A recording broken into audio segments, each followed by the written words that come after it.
안녕하세요. 야너비의 김현우입니다. 2019년 수능 서양 우주론과 중국 우주론의 해통이라는 지문을 같이 볼 건데요. 이 지문이 굉장히 유명한 지문이에요. 2019년 수능 당시에요.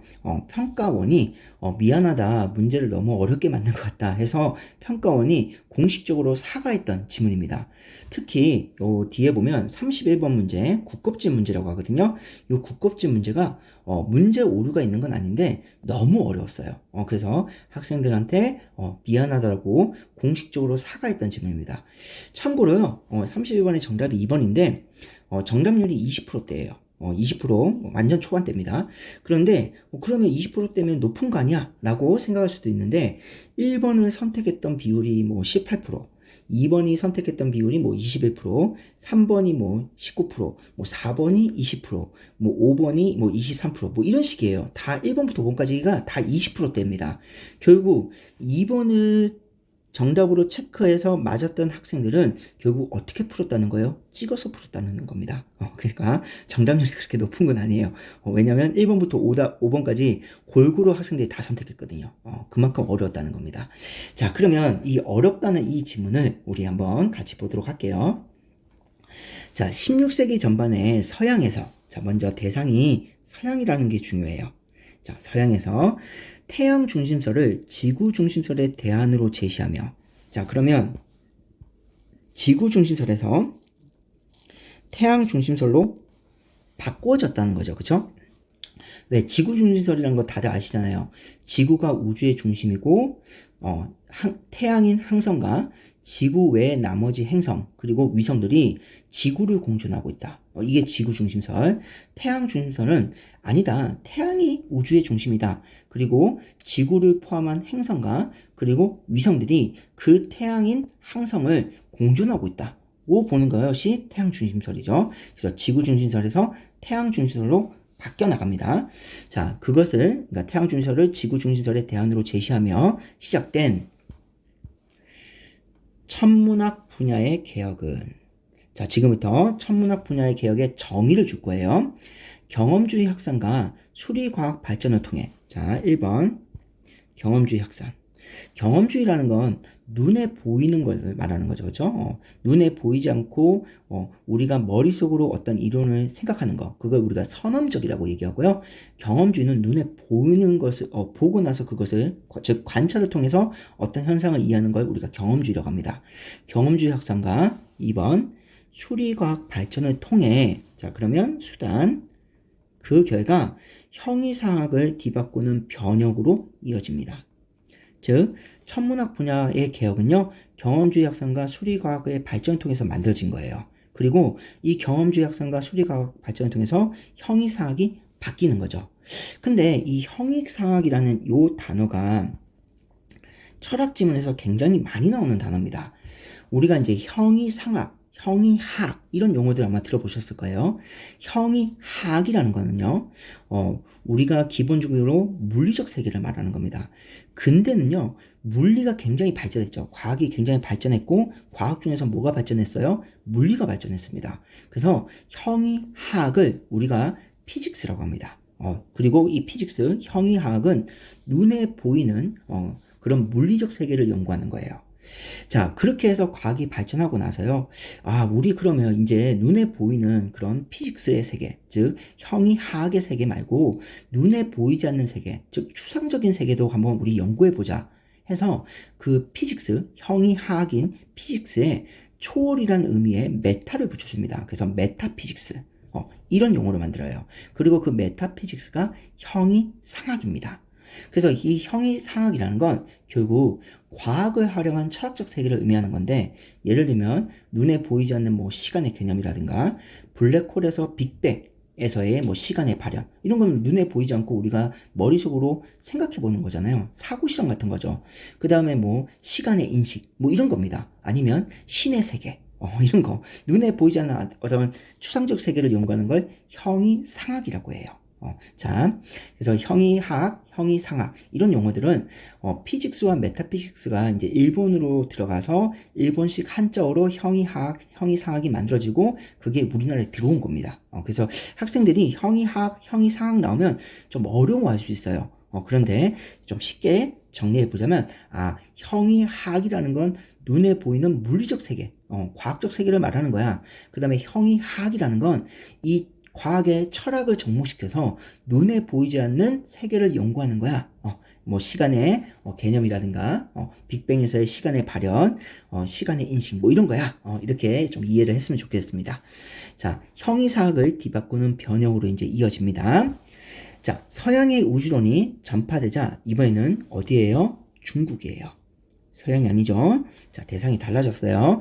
중국에서는 자, 중국과 서양의 우주론을 회통하려는 시도가 전개되었고, 자, 이때 회통이라는 단어가 굉장히 어려운 단어입니다.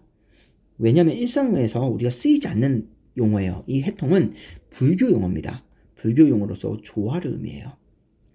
그래서 이 회통이라는 단어를 뒤에 어휘로 좀 줬으면 좀 좋지 않았을까, 그 당시에. 라고 저는 이제 생각을 하는데, 물론 이제 회통이라는 용어를 우리가 뒤에서 따야 돼요. 뒤에서 그 내용의 맥락을 통해서 해통이라는 게 결국 조화의 의미구나 라는 걸 우리가 인지해 줘야 되거든요. 그거는 우리가 뒤를 읽으면서 제가 다시 한번 언급해 보겠습니다.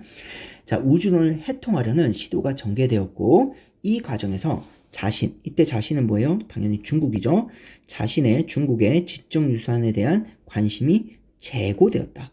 재고라는 건 끌어올렸다는 뜻입니다. 높아졌다는 뜻이에요. 그래서 재고는 높아졌다는 뜻이고요. 만약에 I를 쓴다. 재고. 이러면 다시 생각한다는 뜻이에요. 그래서 이런 용어는 좀 여러분들이 알아뒀으면 좋겠습니다. 평권에서 쓰는 용어니까요. 자, 그래서 여기까지 이제 1문단인데, 나중에 이제 여러분들이 읽다 보면, 이 1문단이 이 전체 이 지문의 글의 방향성이구나, 라는 게 느껴지셔야 돼요. 즉, 이 지문은요, 2문단, 3문단, 4문단까지가 천문학 분야의 개혁에 대한 이야기를 할 거예요. 그리고 5문단부터 중국 이야기가 나오거든요. 그러면 이제 5문단부터가 중국에서 중국과 서양의 우주론이 조화되는 시도. 그러면서 즉 중국의 지적 유산에 대한 관심이 높아진 이야기가 나오는구나. 라는 걸 우리가 인식해야 되는 거죠. 그래서 1문단이 이 전체 이 글의 방향성이었구나 라는 걸 여러분들이 느꼈어야 됩니다. 그리고요, 이 지문의 화제는요, 당연히 중국과 서양 다시요. 이 글의 화제 논점은 중국과 서양 우주론의 회통, 그리고 중국의 지적 유산에 대한 관심의 재고, 요게 뭐가 된다? 화제가 됩니다. 그렇게 되면 앞에서 제시된 이 서양에서의 천문학 분야의 개혁은요, 이 화제, 이 논점을 얘기하고자 하는 뭐가 된다? 정보가 되는 거예요. 그래서 여기가 이 전체 지문의 중심 부분입니다. 중국과 서양의 우주론의 해통, 그리고 중국의 지적 유산에 대한 관심의 재고, 여기가 논점이 돼버려요. 물론 이거는 바로 알 수는 없습니다. 여러분들이 이제 글을 읽어가면서 느끼셔야 돼요. 자, 그러면 이제 이 문단 한번 볼게요. 복잡한 문제를 단순화하여 푸는 수학적 전통. 자, 수학적 전통에 뭐가 나왔어요? 정의가 나왔죠? 수학적 전통이라는 건 복잡한 문제를 단순화해서 푸는 겁니다. 예전에 제가 이제 고등학교 때 수학을 되게 못했습니다. 그래서 이제 국어 선생이 됐겠지만, 수학을 되게 못했는데, 왜 우리 그 수학 문제 풀 때 풀이 과정 쓰잖아요. 그래서 제가 막 풀이 과정 써가면서 열심히 이제 문제를 풀면, 수학 선생님이 항상, 야, 너는 풀이 과정이 왜 이렇게 복잡하냐.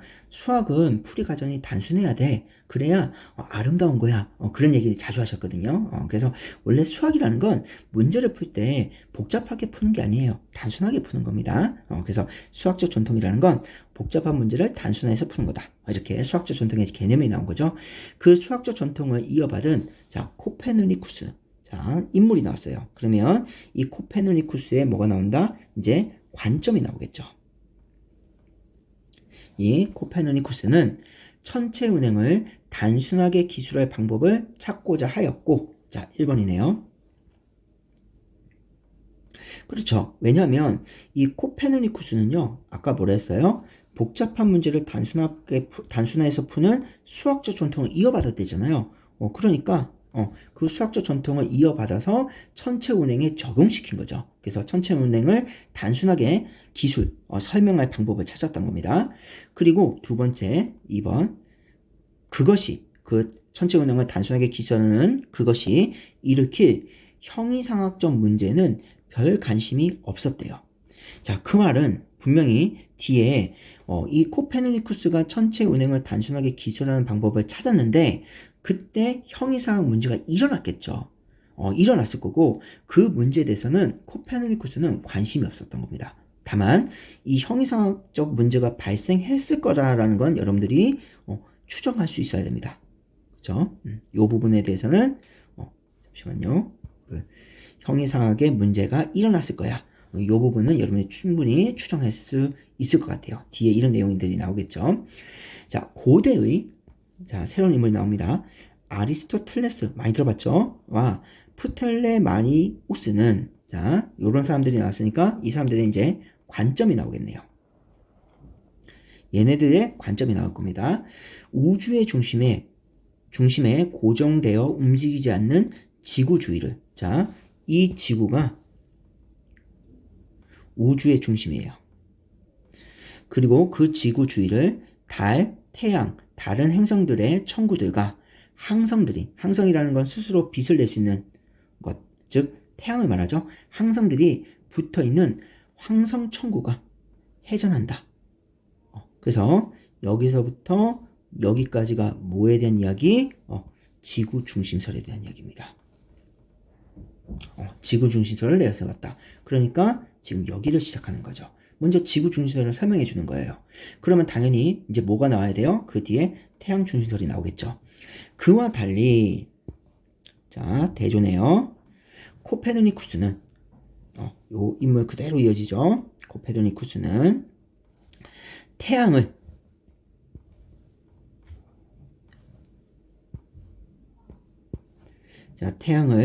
우주의 중심에 고정시키고 그러면 이게 뭐예요? 차이점이네요. 그렇죠? 그래서 이게 태양 중심설입니다. 태양을 우주의 중심에 고정하고 그 주위를 지구를 비롯한 행성들이 공전하며 지구가 자전하는 우주 모형을 만들었어요. 그래서 이 코페르니쿠스가 결국 뭘 만들었다? 태양 중심설을 만들었구나. 자, 그러자 프톨레마이오스 얘네들이 누구예요? 얘죠. 지구 중심설.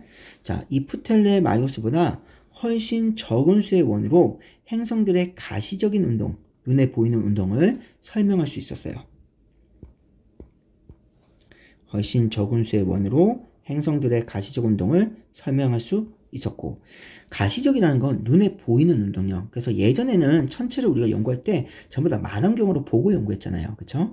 그리고 그 망원경이 발전해 가면서 우리는 우주가 기본적으로 태양계보다 더 넓은 공간에 우주가 있다. 이런 얘기가 나오죠. 그쵸? 그리고 이제 은하계, 은하수, 지금 우리가 있는 곳에서 이제 은하수라는 건 우리 은하에서 보이는 별들이 흘러가는 모습이고, 그리고 저 우주 밖에는 다른 은하계가 있다. 뭐 제일 가까운 은하계가 뭐 안드로메다 것처럼 그렇게 그런 것들을 이제 알게 되는 거죠. 결국 망원경의 발전으로요. 그래서 예전에는 천체를 전부 다 눈으로 이렇게 전부 다 관찰해서 이제 정립을 했던 거죠. 천체 운동을요. 그런데 프텔레마이오스보다 훨씬 적은 수의 원으로 행성들의 가시 운동을 설명했다는 건 프텔레마이오스는 훨씬 많은 수의 원으로 행성들의 운동을 설명했었겠죠. 프텔레마이오스는요. 그런데 코페르니쿠스가 지구 중심설이 아니라 태양 중심설로 바꾸면서 태양 중심설을 만들면서 결국 어떤 장점이 생겼다? 적은 수. 훨씬 적은 수의 원으로 행성들의 가시적 운동을 설명할 수 있었던 거예요. 자, 이게 뭡니까? 복잡한 문제를 단순화해서 푼 겁니다. 왜냐하면 지금 이 부분이 코페르니쿠스의 천체 운행에 대한 얘기잖아요. 그러니까 여기가 단순화 부분이구나 라는 걸 우리가 알 수 있다는 거죠. 그 다음에 두 번째 니은 행성이 태양에서 멀수록 공전 주기가 길어진다는 점. 행성이 태양에서 멀수록 공전 주기가 길다. 그래서 우리 다들 알잖아요. 지구가 태양을 공전하는 주기보다 토성이 태양을 공전하는 주기가 훨씬 길겠죠. 그렇죠?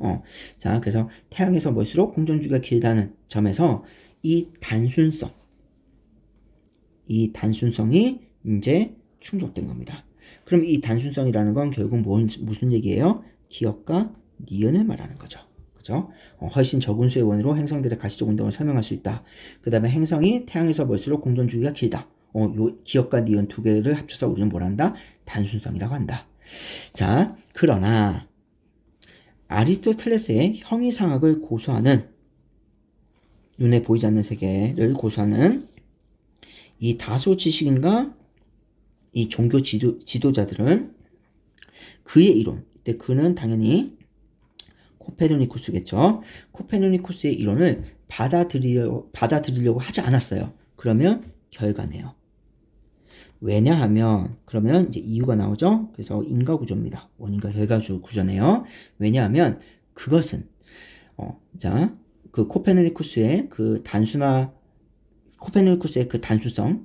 그 천체 운행을 단순하게 기술하는 그 방법은 지상계와 천상계를 대립시키는 아리스토텔레스의 이분법적 군우를 무너뜨리고, 이게 1번.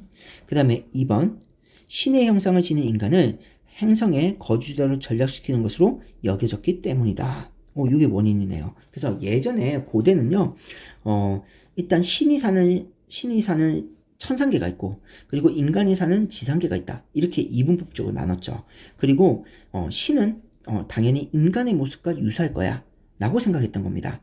그래서 예전에 고대는 천상계와 지상계로 나눴었고, 결국 신과 유사한 모습을 가지고 있는 인간은 결국 우주의 중심이다. 왜? 신과의 모습이 비슷하니까요. 그리고 인간이 살고 있는 지구는 당연히 우주의 중심일 거다. 인간이 이 세상의 중심이니, 이 전 세계의 중심이니, 세계라고 하긴 좀 그렇고요. 전 무지의 중심이니, 왜? 신과 모습이 똑같으니까요. 그리고 인간이 살고 있는 지구도 당연히, 어떻다? 당연히 우주의 중심이어야 된다. 이렇게 생각했다는 거죠. 근데 그것을 무너뜨린 거예요. 왜냐면, 지금 아리스토텔레스가 제시하는 그런 형이상학, 즉 다수 지식인과 종교 지도자들이 생각하는 그 아리스토텔레스의 형이상학은 지구 중심설이었잖아요. 그런데 코페르니쿠스는 그 지구 중심설을 부정하고 태양 중심설을 주장하니, 당연히 기존의 이론이었던 그 신의 세계, 천상계와 지상계의 대립, 그리고 인간이 살고 있는 지구가 우주의 중심이라는 그런 개념이 전부 다 무너지게 되는 거죠. 그러니까 그 코페르니쿠스의 이론을 당연히 받아들이지 않았을 겁니다. 이해되시죠? 자, 이제 3문단 가볼게요. 16세기 후반이면요, 여러분들 계속 서양에 대한 이야기죠. 16세기 전반이라고 했으니까요. 전반이면 16세기 초, 중, 후 모두를 아우르는 거죠. 그래서 16세기 후반. 그러면 자, 이렇게 천문학 분야가 개혁된 그 시기입니다. 그 시기에 브라헤는, 자, 새로운 사람이 또 나왔네요. 자, 그러면 브라헤의 관점이 나오겠죠. 자, 코페르니쿠스의 천문학 장점을 인정하면서도 태양 중심설을 인정했어요.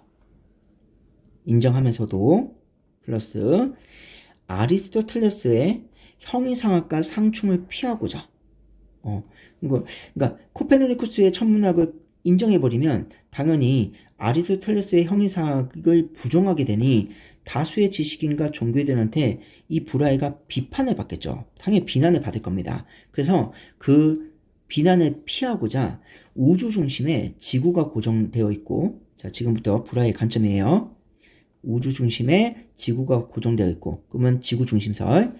달과 태양과 항성들은 지구 주위를 공전하며, 자, 여기까지는 그러면 이제 지구 중심설이겠네요.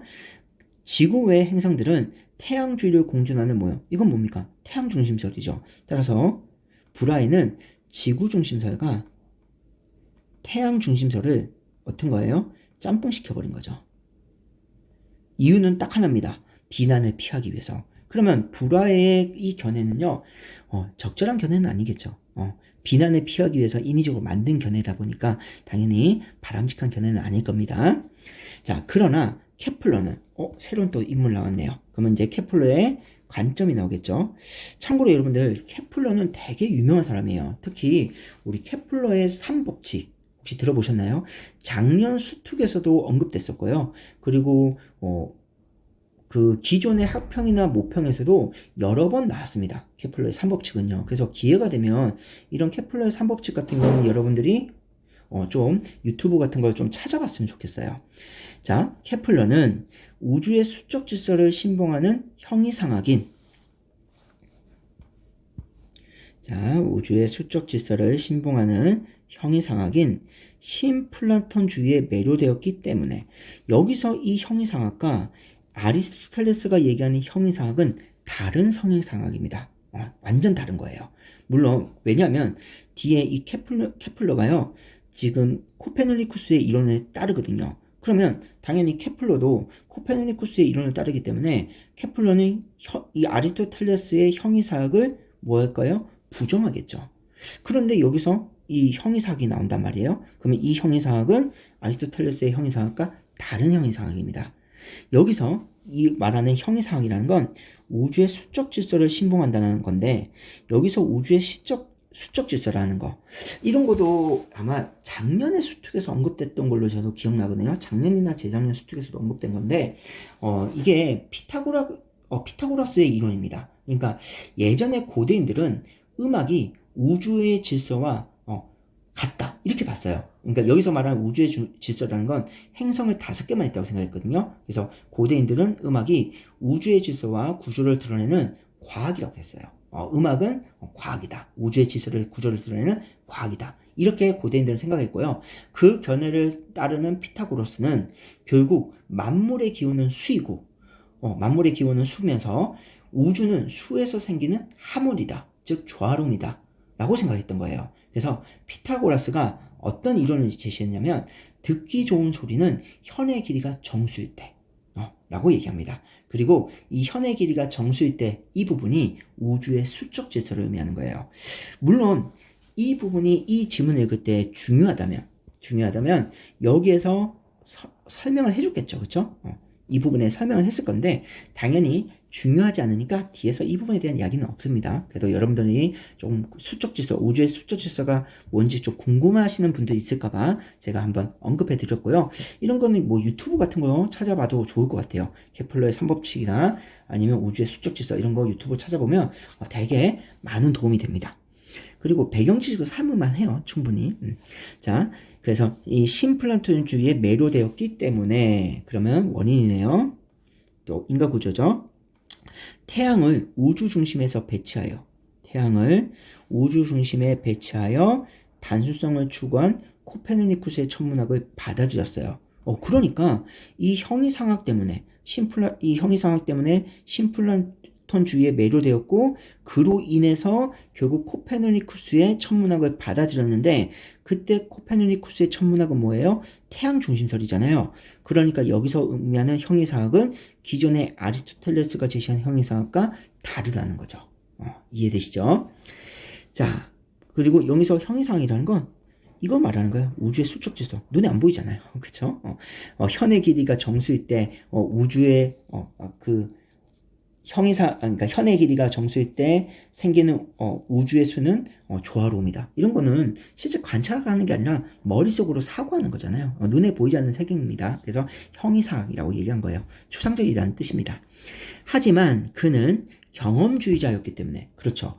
우리 일문단 보면요. 자, 다시 여기까지만 읽어볼까요? 16세기 전반에 서양에서 태양 중심설을 지구 중심설 대안으로 제시하며 시작된 천문학 분야의 개혁은 경험주의 확산과 수리과학 발전을 통해 그렇죠? 형이상학을 뒤바꾸는 변형으로 이어졌는데 여기서 수리과학 발전이 어떤 이야기입니까? 이문단, 즉 단순하게 푸는 거죠. 이게 수리과학입니다.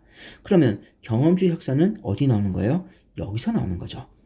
자, 그는 경험주의자였기 때문에 그렇죠? 보이시죠? 경험주의자였기 때문에 그러면 여기가 요 1번과 관련된 이야기예요. 요렇게 글의 방향성이 제시된 거죠. 그러니까 2문단, 3문단을 정리하면 1문단 여기까지입니다. 여기까지가 1문단 딱 정리해요. 그래서 다시 한번 볼게요. 하지만 그는 경험주의자였기 때문에 불화의 천체 관측지를 활용하여, 그쵸? 경험주의라는 건 눈에 보이는 걸 신봉한다는 뜻이잖아요. 그러니까 눈에 보이는 것을 신봉하는 게 경험주의. 눈에 보이는 게 아니라 그냥 이론적으로 먼저 가설을 성립해서 만들어낸 거, 이런 걸 우리가 이제 선험적이라고 하거든요. 경험 이전에 이론을 생각하는 거, 가설을 만드는 거, 이런 걸 뭐 선험주의 이렇게 얘기하기도 합니다. 그래서 이 케플러가 경험주의이기 때문에 불화의 천체 관측지라는 건 관측, 실제 눈으로 본 거잖아요. 그걸 활용한 거예요. 경험주의이기 때문에. 그러면 이 불화해가 꼭 나쁜 일만 한 건 아니네요. 그쵸? 여기서 비난을 피하기 위해서 짬뽕했는데 자신의 짬뽕된 견해를 내세웠지만 그래도 천문학 발전에 큰 도움을 주긴 했네요. 천체 관측지를 만들었으니까요. 자, 천체 관측지를 활용하여 태양 주위를 공전하는 행성의 운동 법칙을 수립할 수 있었다. 여기서 태양 주위를 공전하는 행성의 운동 법칙, 이게 뭡니까? 코페르니쿠스의 천체 운행, 그거죠. 그죠? 천체 운동 법칙을 말하는 겁니다. 그리고 우리가 케플러의 3법칙이라고 해서 타원 궤도의 법칙, 그 다음에 두 번째가 면적 속도 일정의 법칙, 세 번째가 조화의 법칙. 그래서 행성의 공전 주기의 제곱은 궤도 장반경 세제곱에 비례한다는 조화의 법칙. 이 세 가지가 케플러의 3법칙이고요. 여기서 태양 주위를 공전하는 행성의 운동 법칙. 이게 제1법칙인 타원 궤도의 법칙을 의미하는 겁니다. 이거는 그냥 참고만 해보세요. 이거는 그래서 케플러의 제1법칙을 얘기하는 거예요. 그 법칙을 만든 겁니다. 자, 브라이의 천체 관측지를 활용하고 두 번째 코페르니쿠스의 태양 중심선을 받아들인 거, 이 두 가지를 가지고 제1법칙을 만들었다는 거죠. 자, 우주의 단수성을 새롭게 보여주는 이 법칙들, 이 법칙이 당연히 요 법칙들이겠네요. 이 법칙들은 결국 아리스토텔레스의 형이사학을 더 이상 온전할 수 없게 만들었다. 자, 요 부분이 뭐예요? 지금 형이사학을 뒤바꾸는 변형이라는 거죠. 이해되시죠? 그러니까 2문단, 3문단까지 딱 읽어보면 결국 여기서부터 여기까지를 쭉 뭐 한 거예요? 상수한 겁니다. 설명해 준 거예요. 그리고 따라서 1문단이 뭐가 된다? 글의 방향성이 되는 거죠. 자, 이제 A 부분 있죠? 자, 요 A 부분 한번 같이 보도록 하겠습니다. 17세기 후반에 뉴턴은 태양 중심설을 역학적으로 정당화했습니다. 자, 여기서 역학이라는 게 한자를 요즘 안 주잖아요. 이 역학이 만약에 이제 철학 지문에서 만약에 특히 이제 중국이나 아니면 조선에서 얘기하는 어떤 철학적 지문이라면 그때 역학은 성리학의 모토가 되는 주작을 의미하는 거예요. 근데 만약에 지금처럼 물리 지문이면요, 이때 역학은 힘력자를 써서 물리학을 의미합니다. 그리고 만약에 생명 지문이면요, 이때 역학이 우리 역병할 때 그 역자예요. 질병학을 의미하는 거예요. 그래서 우리가 이제 지문의 성격에 따라서 이 역학이라는 단어의 의미를 다르게 해석해 줘야 됩니다. 그래서 17세기 후반 뉴턴은 태양 중심설을 물리학적으로 정당화했다. 이런 의미예요. 그는 만류인력 가설로부터 케플러의 행성운동 법칙들을 성공적으로 연역했다. 연역이라는 건 연역법, 기납법, 이해되시죠? 그죠? 그 연역이에요. 그러니까 논리적으로 도출해냈다는 거예요. 물론 수학적 계산을 통해서 논리적으로 도출했다. 그렇게 의미를 해석하시면 될 것 같아요. 자, 그러면 지금 뉴턴이요. 자, 새로운 사람이 나왔으니까 자, 이 뉴턴이 자기의 그 뉴턴은 만류인력 가설을 만든 거죠. 그리고 이 만류인력 가설로 결국 케플러가 생각했던 행성의 운동 법칙들, 케플러의 3법칙을 논리적으로 도출한 겁니다. 논리적으로 이 이론이 케플러 이론이 맞다는 걸 확인한 거예요. 증명한 겁니다. 자, 이때 가정된 만류인력은, 자, 이제 만류인력이 뭔지 우리한테 설명해 주네요. 만류인력이라는 건 두 질점이, 자, 어이트풀이 나왔죠. 그럼 반드시 어이트풀이 보셔야 돼요. 중요하니까 필자가 어이트풀을 주는 겁니다. 자, 두 질점이라는 게 뭐예요? 크기가 없고 질량이 모여있다고 보는 이론상의 물체 이렇게 돼 있죠. 그러니까 질점이라는 건 질량이 모여있는 물체를 말합니다. 즉 질량이 모여있는 점, 그게 질점이에요. 이때뿌리 꼭 보셔야 돼요. 그 질점이 서로 당기는 힘으로 두 질점이 서로 당기는 게 만류력이에요. 그 크기는 자, 두 질점의 질량 곱셈에 비례하고 자, 요때 그 크기 요때 그 크기가 뭐예요? 서로 당기는 힘이죠. 당기는 힘의 그 크기. 당기는 힘의 크기. 근데 서로 당기는 힘이 뭐였어요? 만류인력이었잖아요. 그러니까 만류인력은 이제 만류인력을 구하는 공식이 나옵니다. 두 질점의 질량 곱셈에 비례하고 거리 제곱에 반비례한다. 자, 정리를 해보면 자, 질점은 질량이 모인 점 이렇게 생각할 수 있고요. 그 다음에 만류인력은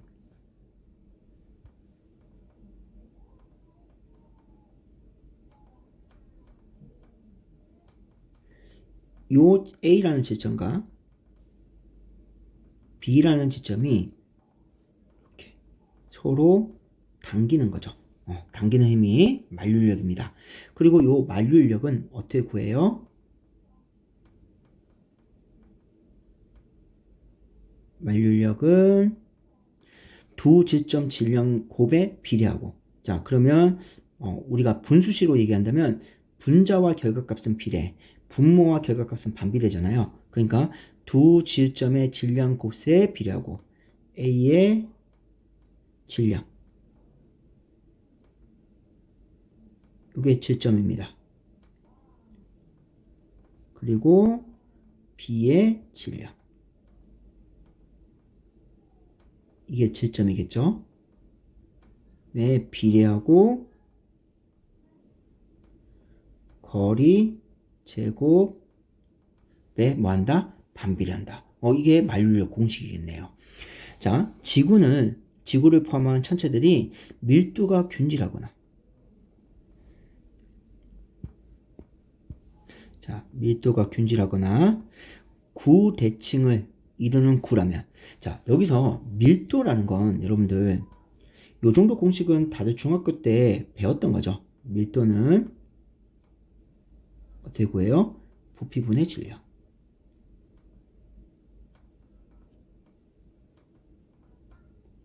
그렇죠? 부피분의 질량. 그러면 얘를 만약에 바꾸면 미리 한번 바꿔볼까요? 뒤에 문제 풀 때 필요할 거니까. 자, 질량은 결국 밀도 곱하기 부피죠. 밀도 곱하기 부피. 이렇게 공식을 바꿀 수도 있을 겁니다. 자, 그 다음에 구대칭. 구대칭이라면 어이뜻풀이 보세요. 구대칭은 어떤 물체가 중심으로부터 모든 방향으로 같은 거리에서 같은 특성을 갖는다. 그러니까 지금 여기가 9가 있어요. 여기 9라고 해볼게요. 그러면 조금 더 크게 그려볼까요? 자, 9가 있습니다. 자, 요 중심에서 같은 거리죠. 그렇죠? 다 같은 거리입니다. 반지름이니까요. 다 같은 거리일 거예요.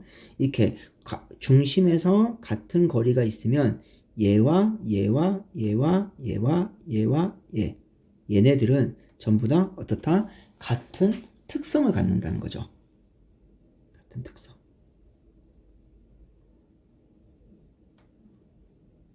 같은 특성을 갖는데요. 요거를 이렇게 동그라미 쳐볼게요. 눈에 보기 편하게. 자, 구대칭을 이루는 구라면 천체가 그 천체 밖 어떤 질점을 당기는 만류려면 자, 밀도가 균질하거나 구대칭을 이루는 구라면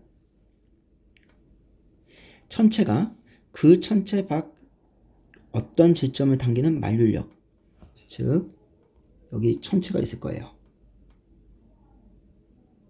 항성 이런 거겠죠. 이 항성이 이 천체 밖에 있는 어떤 질량을 가지고 있는 이 질점 지점을 이렇게 당기는 만류력은 그 천체를 잘게 나눈 부피 요소들. 자, 얘네들을 잘게 나누는 거예요. 이렇게. 이런 식으로 다 나누는 거예요. 천체를. 이런 식으로 다 나눕니다. 자, 이렇게 다 나눴을 때, 얘네들, 잘게 나눈 부피 요소들 각각이 그 천체 밖 어떤 지점을 당기는 만류력을 모두 더하여 구할 수 있다. 그러니까 이 천체가 이 질점을 당기는 만류력은 어떻게 구한다고요? 각각을 다 나눴을 때 얘가 얘를 당기는 만류력, 얘가 얘를 당기는 만류력, 얘가 얘를 당기는 만류력, 얘가 얘를 당기는 만류력이랑 다 합쳐서 구한다는 거죠. 즉 전체는 부분의 합이라는 겁니다. 이건 무슨 얘기하는 거예요? 적분 얘기하는 거죠. 그래서 인테그랄 얘기하는 겁니다. 지금.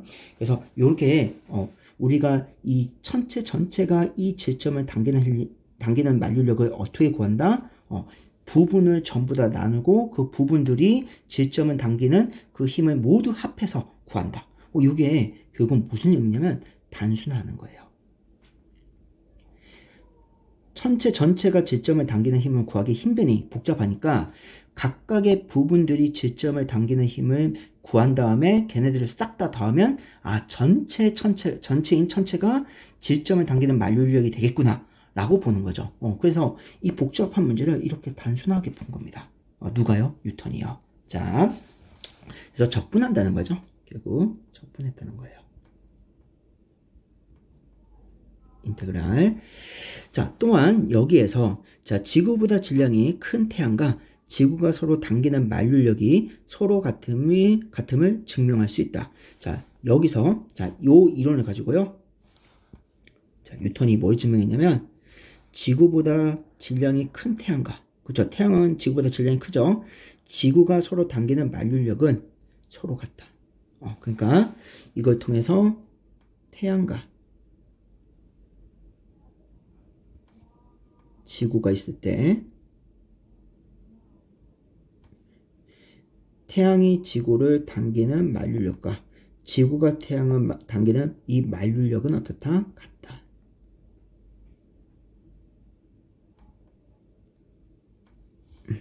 자, 이거를 증명했답니다. 이걸 통해서 요거를 이제 증명한 거죠. 자, 뉴턴은 이 원리를 적용하여 달의 공정 궤도와 사과의 낙하 운동 등에 관한 실측값을 아까 연역이 뭐예요? 연역과 기납의 그 연역이죠. 논리적 도출. 실측값을 논리적으로 도출함으로써 만류력의 실체를 결국 뭐했다? 입증했답니다. 이걸 생각을 했고 이게 진짜 맞는지 안 맞는지를 달의 공정 궤도와 사과의 낙하 운동을 통해서 사과의 낙하 운동에 등에 관한 실측값을 구하고 그리고 자신의 이론이 맞는지 안 맞는지 실제 입증한 거죠. 그래서 내 생각이 맞구나 이렇게 입증한 겁니다. 자, 달의 공정 궤도와 사과의 낙하 운동 등에 관한 실측값을 이용해서 자신이 생각한 이 태양이 지구를 당기는 만류력과 지구가 태양을 당기는 만류력이 같구나라는 걸 입증했다는 거죠. 자, 여기까지가 이제 A인데, 자, 우리 이제 A 읽었으니까 그 문제, 국법칙 문제, 어려운 문제 한번 풀어보겠습니다. 보통은 이제 예전에도 말했지만 국어에서 독서든 문학이든 어떤 범위를 묶어주잖아요. 그러면 그 범위만 가지고 문제를 풀라는 거예요. 그래서 실제 30번 문제를 풀 때는 요 A만 가지고 푸는 겁니다. 물론 A만 가지고 여러분들이 이 문제를 접근했을 때 안 풀렸을 거예요. 그러면 당연히 우리는 어쩔 수 없이 더 읽어볼까? 하고 이제 D를 더 읽겠죠. 더 읽어도 아무런 관련이 없어요. 왜냐면 D에는 중국 얘기거든요. 그쵸? 그러니까 결과적으로 어쩔 수 없이 요 A를 가지고만 요 문제를 풀어야 됩니다. 그러면 요 31번을 이제 우리가 풀 건데요. 풀 건데 제일 좋은 건 뭐냐면 내가 A를 읽고 요 문제 딱 접근했는데 보기를 읽었어요. 근데 뭔 소리인지 하나도 모르겠어. 너무 어려운 것 같아. 그래서 봤더니 이 보기가 다른 사례 적용이야. 구체적 사례 적용 아니라 다른 사례 적용. 외부에서 정보를 끌어다가 지문에 적용시켜보라는 거예요. 다른 사례 적용 문제고 그리고 3점짜리야. 물론 다른 사례 적용은 다 3점입니다. 같은 사례도 3점, 다른 사례도 3점. 그런데 같은 사례, 구체적 사례 적용 말고 이 다른 사례 적용이요. 독서에서는 킬러예요. 킬러라서 지금 이런 문제가 났을 때 제일 좋은 거는 버리는 겁니다. 제일 좋은 게 버리는 거예요. 보통 우리 학생들이 수학 30번은 잘 버리는데 국어는 킬러를 못 버려요. 물론 이제 차이점은 있습니다. 수학이나 영어 같은 경우는 그 20번 중반 때 뭐 빈칸 추론 이런 거 있잖아요. 거기가 킬러인데 그 수학과 영어는 킬러가 문항 번호로 정해져 있어요. 근데 국어는 킬러 문항이 번호로 정해져 있지는 않습니다. 그래서 이게 킬러인지 국어에서 킬러 문제인지 아닌지는 까봐야 알아요. 채점해보고 그 다음에 통계 내봐서 학생들의 오답률이 뭐가 높은가, 정답률은 얼마나 낮은가, 이걸 통해서 우리가 이제 킬러냐 아니냐를 따지게 되는데 그거는 바로 알 수는 없죠. 따져봐야 돼요. 그러니까 나중에 까봐야 되는 거예요. 다만 독서에서 킬러라면 분명히 다른 사례 적용 문제일 거고, 그리고 당연히 3점일 거야. 그래서 푸는데 안 풀려. 그러면 제일 좋은 건 뭐다? 버리는 겁니다. 수학 30번이네. 버리는 건데, 그때 버리는 기준은 뭐냐면 시간이에요. 내가 그렇다고 해서 딱 보자마자 버릴 수는 없고요. 프로는 보겠죠. 프로는 보는데 내가 얘를 풀 때 막 3분 이상 걸리고 있어 지금. 그러면 얼른 버려야 돼요. 그럼 얼른 버리는 겁니다. 킬러다. 내가 못 풀면 남들도 못 푸는 거지 하면서 그런 자신감을 가지고 얼른 버리는 게 제일 좋은 건데, 그래도 우리가 지금 이게 기출을 풀고 있으니까요. 한번 같이 요 32번을 한번 풀어보도록 하겠습니다.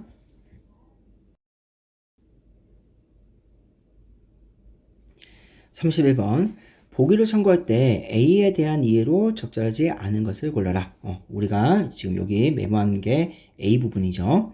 자, 보기 읽어볼게요. 9는 무한히 작은 부피 요소들로 이루어져 있대요. 9는 무한히 작은 부피 요소들로 이루어졌다. 근데 아까 부피 요소가 요게 부피 요소죠. 우리 지문에서 보면 다시 볼까요? 지금 A에서 부피 요소가 여기서 나와요. 그 천체를 잘게 나는 부피 요소들 보이시죠? 자, 9는 무한히 작은 부피 요소, 이런 게 다 부피 요소입니다. 지금 부피 요소들로 이루어져 있다. 그 부피 요소들이 빈틈없이 한 겹으로 배열되어 국껍질을 이루고, 이 부피 요소들이 전부 다 모여서 뭐가 됐다? 지금 국껍질이 됐다는 거죠. 그래서 시그마 부피 요소들이 모두 모여서 국껍질이 됐어요. 그러면 지금 여기 그림 보면 여기가 부피 요소예요. 이렇게 다 부피 요소겠죠.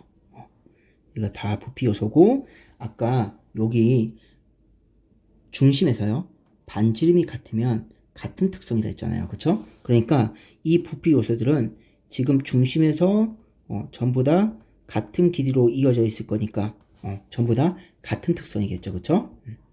이 부피 요소는 다 같은 특성이고, 이 부피 요소들에 의해서 뭐가 만들어졌냐면 지금 국껍질을 이루고 있는 겁니다. 그러니까 쉽게 말해서 여기가 국껍질이에요. 요렇게가 다 국껍질이고, 지금 여기 점 찍혀 있는 이런 부분들, 이렇게 점 찍혀 있는 이 부분이 전부 다 뭐다? 부피 요소라는 거죠. 수많은 부피 요소들이 있어요. 이 부피 요소들이 전부 다 모여서, 원래 점이 모이면 선이 되는 거잖아요. 그렇죠? 수많은 점들이 모여가지고 선이 되는 겁니다. 그래서 이렇게 선이 이렇게 이루고 있는 거죠. 지금 자, 국껍질을 이루고, 그런 국껍질들이 구 중심 O에서 O 주위에 반지름을 달리하며 양파처럼 겹겹이 쌓여 구를 이룬다. 그러니까 수많은 국껍질, 얘도 국껍질, 얘도 국껍질, 얘도 국껍질, 얘도 국껍질, 다 국껍질이에요. 다 지금 이렇게 동그라미 쳐 있는 동선들이 다 국껍질이고, 이 국껍질이 모여서 뭐가 된다? 구가 된다. 그러면 시그마 이 국껍질이 모여서 전부 다 뭐가 됐다? 구가 됐다. 그럼 결국 구라는 건 결국 부피 요소들의 합인 거죠. 그렇죠? 지금 이 국껍질에 있는 부피 요소들이 합쳐서 하나의 국껍질이 되고, 그 다음에 다른 국껍질의 부피 요소들이 합쳐서 다른 국껍질이 되고, 그러면 이 구 안에 있는 모든 부피 요소들, 이 모든 부피 요소들, 즉 모든 부피 요소들이 합이 전부 다 뭐가 된다? 구가 되겠네요. 자, 그 다음에 이때 부피 요소는, 그죠? 이제 부피 요소가 뭔지 우리한테 설명해 줘야 돼요. 부피 요소는요, 그것의 부피와 밀도를 곱한 값을 질량으로 갖는 질점으로 볼 수 있다. 부피 요소는요. 부피 요소는 뭐예요? 질점이에요. 질점인데 그것의 부피 요소의 부피와 밀도를 곱한 값을 질량으로 갖는 질점이다. 그러니까 질점의 정의가 질량이 모여있는 점이 질점이었잖아요. 그쵸? 그리고 질점은 그래서 어떻게 구하는 거예요? 부피와 밀도를 곱한 값으로 우리가 질량을 구하는 거죠. 근데 우리 아까 밀도는요, 부피분의 질량이고, 이거를 질량으로 다시 이 공식을 바꾸면 어떻게 돼요? 질량은 밀도 곱하기 부피죠. 그러니까, 지금 질점이, 이 부피 요소는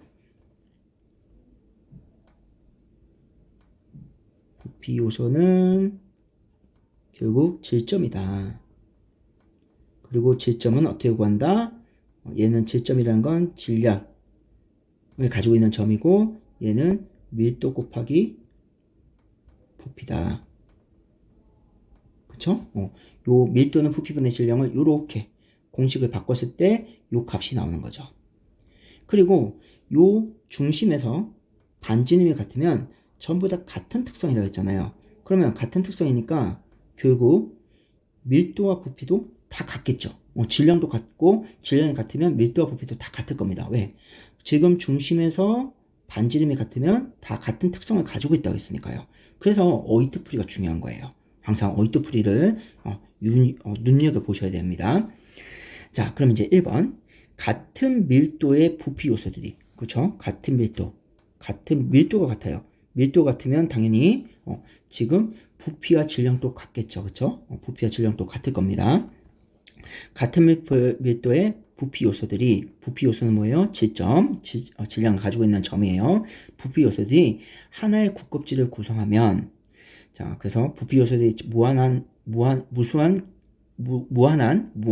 부피 요소들이 하나의 국껍질을 이루고 있죠.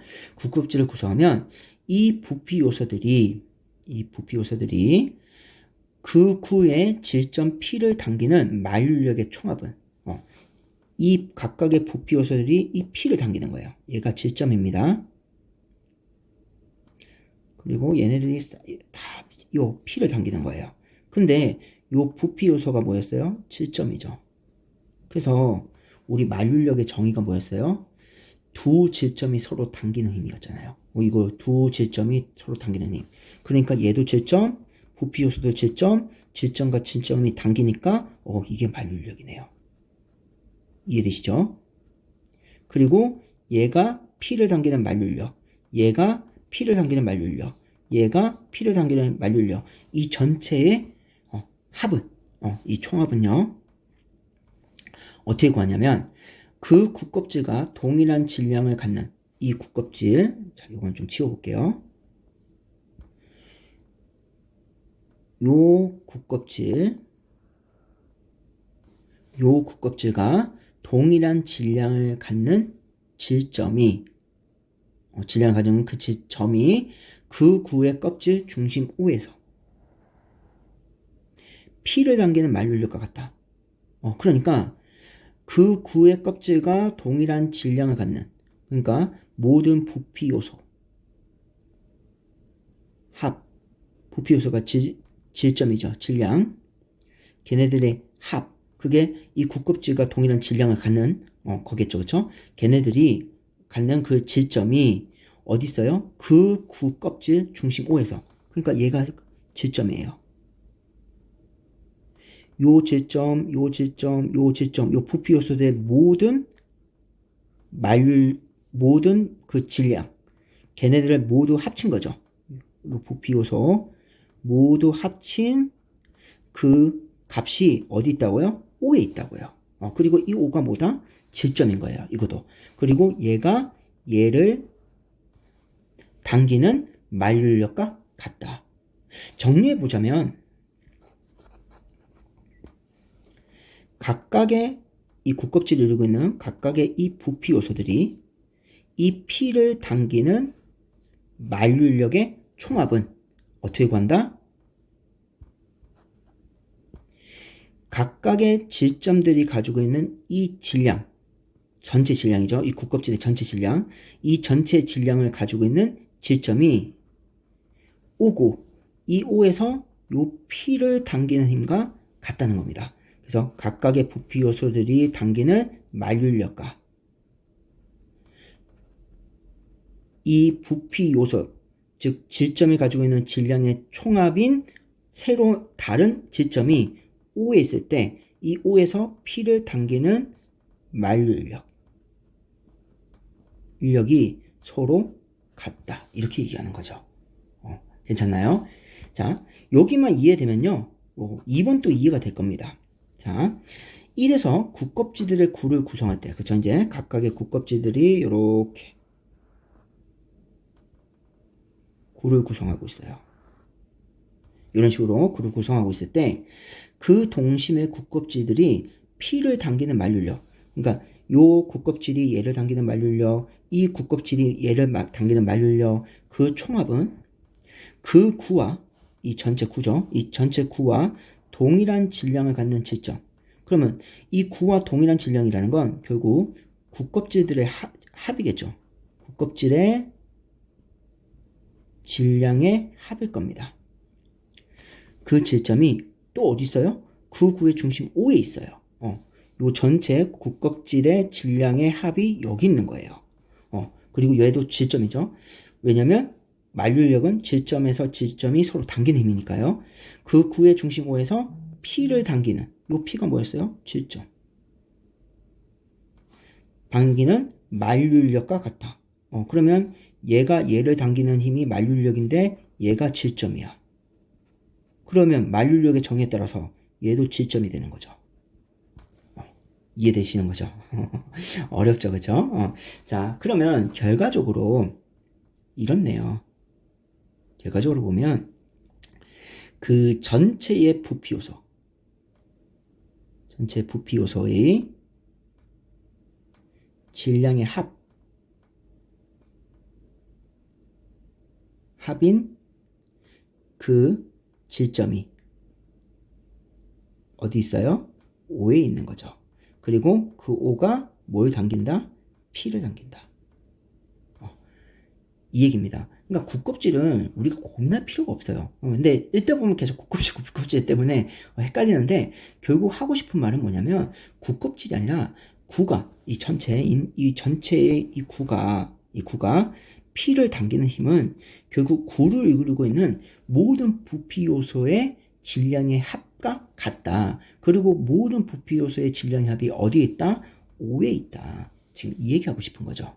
그래서 처음에 시작할 때 구는 무한히 작은 부피 요소들로 이루어졌다라고 결론을 딱 잡아준 거예요. 국껍질을 생각하지 말라는 겁니다. 자, 그러면 1번, 2번을 묶어서 한 번 더 요약 정리해 줍니다. 1번과 2에 의하면 밀도가 균질하거나, 그쵸? 밀도가 균질하거나 구대칭. 요게 아까 지문 속에서 나왔던 요 얘기죠. A 부분에 보면 밀도가 균질하거나 구대칭. 이름은 구라면. 그러니까 조건을 맞춰준 거예요. 지금 뭐뭐라면 조건이죠. 그러니까 조건을 딱 맞춰줬어요. 그래서 이 부분은 그렇게 여러분들이 신경 쓸 필요는 없을 것 같아요. 어차피 조건을 맞춰준 겁니다. 그래서 얘는 지문과 조건이 일치된다. 그래서 신경 쓸 필요가 없어요. 그냥 조건만 맞춰주는 겁니다. 근데 이제 여기서 이제 또 힘들어 하는 거죠, 학생들이. 자, 밀도가 균질하거나 구대칭인 구를 구성하는 부피 요소들이 P를 당기는 만륜력의 총합은, 그래서 이렇게 구를 구성하는 부피 요소들이 P를 당기는 만륜력의 총합은, 그러니까 지금 여기에 수많은 부피 요소들이 있는데 부피 요소들이 P를 각각 다 당길 거예요. 그 당기는 그 만륜력에 다 뭐한다? 합치는 거죠. 총합, 시그마를 한다는 거예요.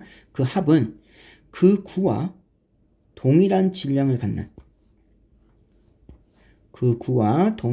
갖는 질점이 그 구의 중심 O에서 P를 당기는 만륜력과 같다. 그러니까 구로 이루고 있는 각각의 부피 요소들이 P를 당기는 만류력의 총합은 어떻게 구한다? 그 구, 전체 이 구와 동일한 질량을 갖는 질점이 어디 있어요? 여기 있어요. 그리고 여기서 요 P를 요 당기는 요 만류력이랑 각각의 부피 요소들이 P를 당기는 만류력의 총합이랑 어떻다? 같다는 거죠. 결국 무슨 얘기한다? 지금 이 얘기하는 거죠. 아까 정리했던 거. 그러니까 굿껍질은 신경 쓸 필요가 없어요. 그냥 굿껍질은 그 구로 이루고 있는 모든 부피 요소들이 모든 부피 요소들의 질량의 총합인 질점이 어디 있다? O에 있고 그 O에서 P를 당기는 그 만류력과 그 구로 이루고 있는 모든 부피 요소들의 만류력의 총합은 같다. 그러니까 굿껍질의 이야기는 즉 요 1번이죠. 요 1번 이야기는 그냥 매개인 겁니다. 매개인 상태인 거죠. 자, 그럼 우리 선제 한번 같이 볼게요. 자, 1번. 밀도가 균질한 하나의 행성을 구성하는 동심의 굿껍질들이 같은 두께일 때. 자, 밀도가 균질해요. 자, 그럼 밀도가 균질하다는 건 부피와 질량이 모두 같겠죠. 그죠? 균질한 하나의 행성을 구성하는 동심의 굿껍질들이 같은 두께일 때. 그러면 지금 여기서의 굿껍질들이 전부 다 같은 두께입니다. 모두 다 같은 두께예요. 모두 같은 두께일 때 하나의 굿껍질이 태양을 당기는 만류력은 자, 그 굿껍질, 이때 굿껍질이 하나의 굿껍질이죠. 그 굿껍질의 반지름이 클수록 커진다. 자, 이게 맞을까요? 자, 한번 볼게요. 우리가 만류력 공식이 요거잖아요. 그쵸? 요게 만류력 공식입니다. 그러면 지금 하나의 굿껍질이 태양을 당기는 만류력. 자, 그러면 요 하나의 굿껍질을 우리가 한번 A라고 해볼까요? A의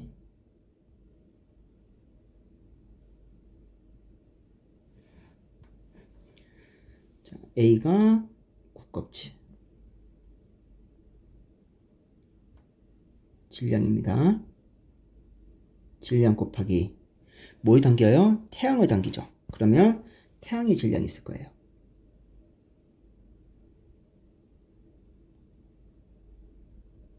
곱하고 우리는 그거를 거리 제곱으로 나눌 겁니다.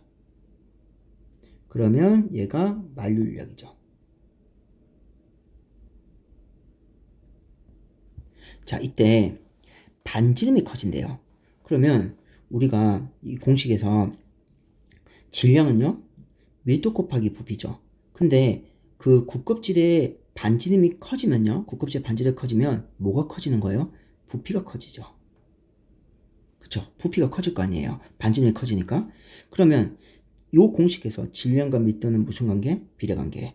질량과 부피는 무슨 관계? 비례관계입니다. 그러면 부피가 커지면 질량도 어떻게 돼요? 커지겠죠. 따라서 굿껍질의 반지름이 커지면, 즉 굿껍질의 부피가 커지면 굿껍질의 질량도 커질 겁니다. 얘가 커지겠죠. 그러면 이때 만류력과 이때 요 만류력과 분자 값인 이 A의 굿껍질의 질량은 무슨 관계예요? 즉 분자는 무슨 관계예요? 비례관계죠. 즉 이 값이 커지고 태양의 질량은 당연히 고정값 상수일 겁니다. 고정값 주고 그랬을 때 어차피 거리는 생각할 필요 없어요. 분모는 생각할 필요 없습니다. 지금 질량이 커졌으면 당연히 분자값은 커질 거고 분자값이 커지면 만류력 값은 어떻게 돼요? 커지겠죠. 따라서 1번 적절한 선지입니다. 어렵죠? 자, 어려운데 여기서 여러분들이 중요하게 봐야 될 건 뭐냐면 문제를 풀 때 공식을 이용할 줄 알아야 된다. 그리고 기본적으로 독서에서 공식이 나오잖아요. 그러면 물론 간단한 계산은 요구합니다. 복잡한 계산 요구 안 해요. 곱하기 나누기? 나누기 나오면 어렵다. 곱하기 더하기 빼기 정도. 그 정도 수준이에요. 그 정도 수준이니까 아니면 나누기도 굉장히 간단한 수의 나누기가 나올 건데 물론 그렇게도 문제가 나오기는 하지만 실제 우리가 공식이 나왔을 때는 뭐가 중요하면 비례 반비례가 중요해요. 비례 반비례가 중요하고 뭔가 우리가 비례 반비례 상관관계를 딸 때는 반드시 지금처럼 상수값을 줍니다. 상수값을 고정시켜 주고요. 당연히 거리도 고정일 거예요. 그렇죠? 이것도 상수겠죠. 거리가 바뀔 수는 없으니까요. 얘도 상수고 얘는 뭐예요? 지금 부피가 커지면서 질량이 커지니까 이게 변수가 되는 거죠. 하나의 변수값을 줄 겁니다. 그래서 우리가 상관관계를 이용해서 문제를 풀도록 유도할 거예요. 이런 태도가 되게 중요합니다. 그래서 공식이 나왔을 때는 상수와 병수를 먼저 결정한 다음 내가 비례 반비례를 이용해서 선지의 적절성, 명제 판단을 한다. 이런 태도가 되게 중요해요. 자, 그 다음에 이제 2번이 정답인데 2번을 보기 전에요. 3번부터 먼저 볼게요. 자, 3번. 질량이 m인 지구와 질량 전체의 질량, 지구의 전체 질량이 m이에요. 자, 질량이 m인 지구와 질량이 m인 달은, 그러면 달의 전체 질량은 m입니다. 그 달은 둘 중심 사이의 거리만큼 떨어져 있으며, 그러니까 지금 지구의 중심과 달의 중심 요만큼 떨어져 있는 거죠. 이게 거리가 되겠네요. 얘가 지구, 얘가 달. 자, 이렇게 되겠죠. 떨어져 있으면서 질량이 mn인 두 질점 사이의 만류력과 동일한 크기의 힘으로 서로 당기겠군. 그러니까 지금 전체 질량이 m이에요. 전체 질량이 m. 그러면 전체 질량의 m이 어디 있어요? 요 보기에 따르면 요 중심에 있는 거죠. 각각의 부피 요소, 지구라는 구를 이루고 있는 각각의 부피 요소들의 질량의 합은 중심 O에 있다. 지구 전체의 질량인 질량과 같고 그 전체 질량의 질량, 즉 질점, 질량을 가지고 있는 그 질점이 요 중심에 있다. 그리고 얘가 달을 끌어당긴다. 달도 마찬가지죠. 달이라는 구를 이루고 있는 모든 부피 요소의 질량의 합은 달의 질량을 가지고 있는 질점이 어디 있다? 중심에 있다. 그래서 서로 당기는 힘은 서로 같겠죠. 만류력은 두 질점에 당기는 힘이 같은 게 만류력이니까요. 그러니까 3번은 그대로 지문 내용이에요. 지문 내용과 일치합니다. 이렇게 일체예요. 자, 그러면 이제 2번을 볼 건데 요 2번이 이제 어렵다는 거예요. 뭐가 어렵냐면 문장 자체가 조금 불친절해요. 그러니까 지금 여기서 질량이 m, 그렇죠? 그 다음에 여기도 똑같이 질량이 m 이렇게 같은 기호를 썼죠. 그러다 보니까 2번하고 3번에서 얘기하는 부분이 같다라고 느낄 수가 있어요. 근데 지금 문장 자체가 다릅니다. 여기는 질량이 m인 지점 명시해줬죠. 질량이 m인 지구 이런 식으로. 근데 여기는 태양의 중심에 있는 질량이 m인 지점이에요. 그러니까 무슨 말이냐면 얘는 전체라면 얘는 부분을 의미하는 겁니다. 그냥 특정 지점이에요. 지금 요 구 안에는요, 그죠? 구 안에는 수많은 수많은 부피 요소도 있겠죠. 그 수많은 부피 요소 중에 하나예요. 그 하나가 어디 있는 거예요? 여기 있는 거예요. 그죠? 그러면 아까 여기 모든 요 중심이 모든 부피 요소의 합이라고 했으니까 당연히 보기처럼 읽어야 되지 않나요? 라고 생각할 수 있는데 평가원에서 바라보는 입장은 그게 아니라는 거예요. 그래서 조금 아쉽습니다. 그쵸? 그래서 저도 이 문제 풀 때 실제 2번 이해 못했어요. 2번을 이해 못하고, 소고법으로, 1번, 3번, 4번, 5번 다 적절하니까 2번이 답인가 싶어가지고 이제 체크하고 나서 나중에 봤더니 문장 자체가 달라요. 이 둘의 차이가 느껴지는 거예요.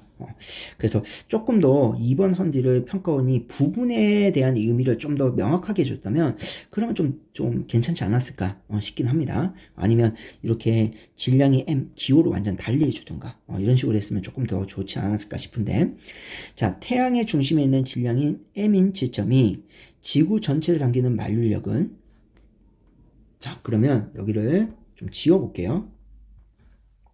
자, 필요없는 부분은 이 부분만 이렇게 지우고요. 자, 요 만류인력 공식을 이용해서 다시 한번 2번을 보면, 자, 태양 중심에 있는 질량이 m인 지점이 지구 전체를 당기는 만류인력. 그러면 태양 중심에 있는 질량 m,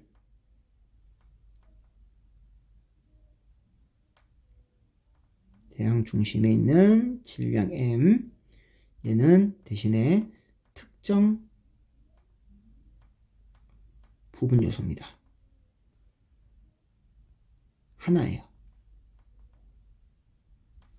자, 요 M가 지구를 당긴다 했으니까 지구의 질량이 있겠죠. 지구 전체 질량이 있을 거예요. 질점. 당연히 얘도 질점입니다. 그래야 만류력이 성립되니까요. 만류력은 질점에서 두 질점이 서로 당기는 힘이에요. 자, 요거 분의 뭐예요? 거리 제곱이죠. 이게 만류력입니다. 태양이 지구를 당기는 만류력이에요.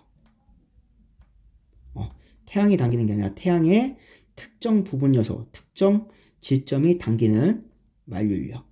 태양의 특정 지점 중심에 있는 하나예요. 하나의 부분 요소가 지구 전체를 당기는 만류력입니다.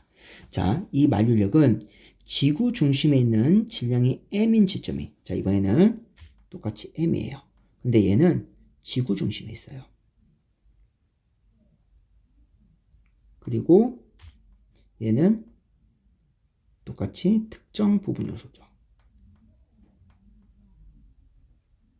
그리고 질점입니다. 그리고 당연히 한계예요.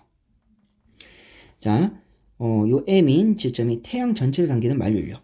자, 태양 전체를 당겨요. 그러면 태양의 전체 질량이죠.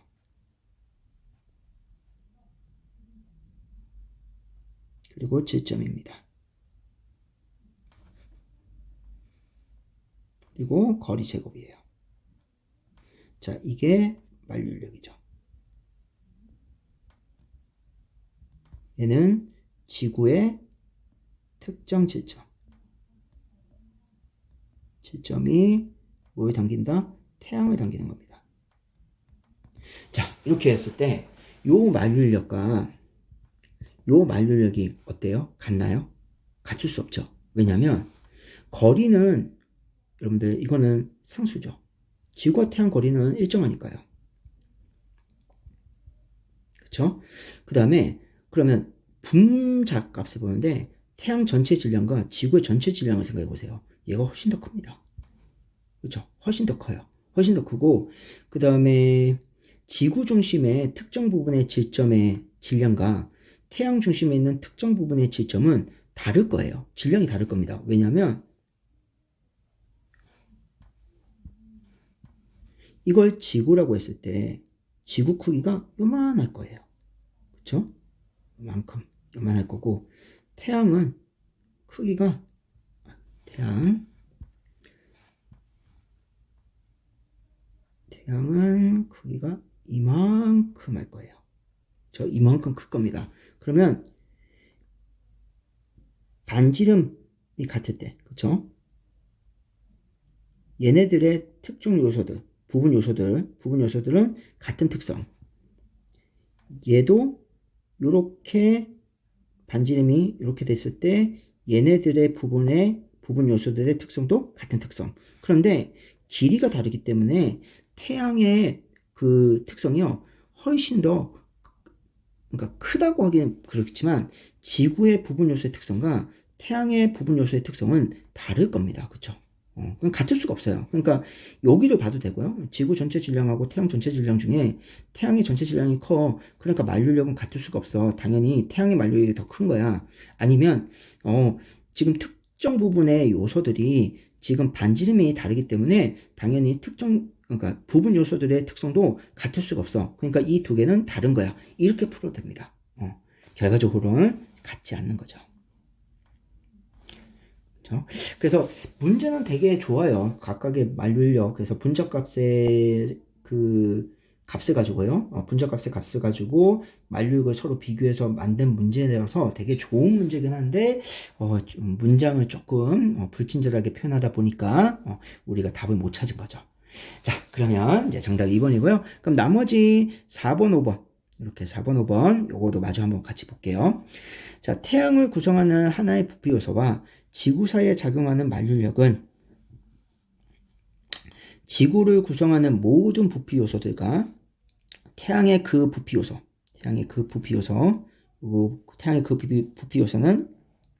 요 하나의 부피 요소겠죠. 요소 사이에 작용하는 만류력들을 모두 더하면 구해지겠군. 자, 4번 선지는 그렇게 어렵진 않습니다. 그렇죠? 지금 어떤 얘기냐면, 자, 태양을 구성하는 하나의 부피 요소가 있어요. 여기 태양이 있다고 생각해 볼게요. 여기 태양, 여기에 부피 요소가 있어요.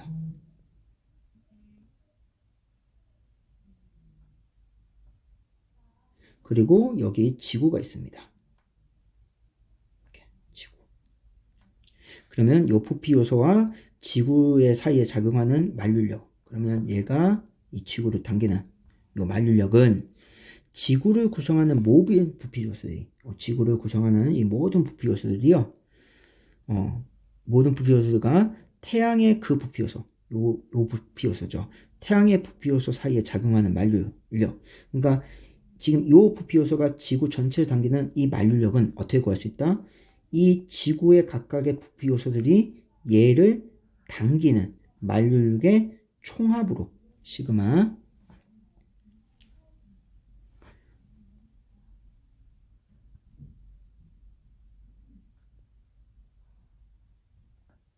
만류력 부피 요소들의 만류력으로 구할 수 있다. 맞는 선지죠. 얘가 지구 전체를 당기는 이 만류력은 어떻게 구할 수 있다? 각각의 부피 요소들이 얘를 당길 거예요. 그쵸? 이렇게 당길 겁니다. 이렇게 당길 건데 이 당기는 이 값을 전부 다 합치는 거예요.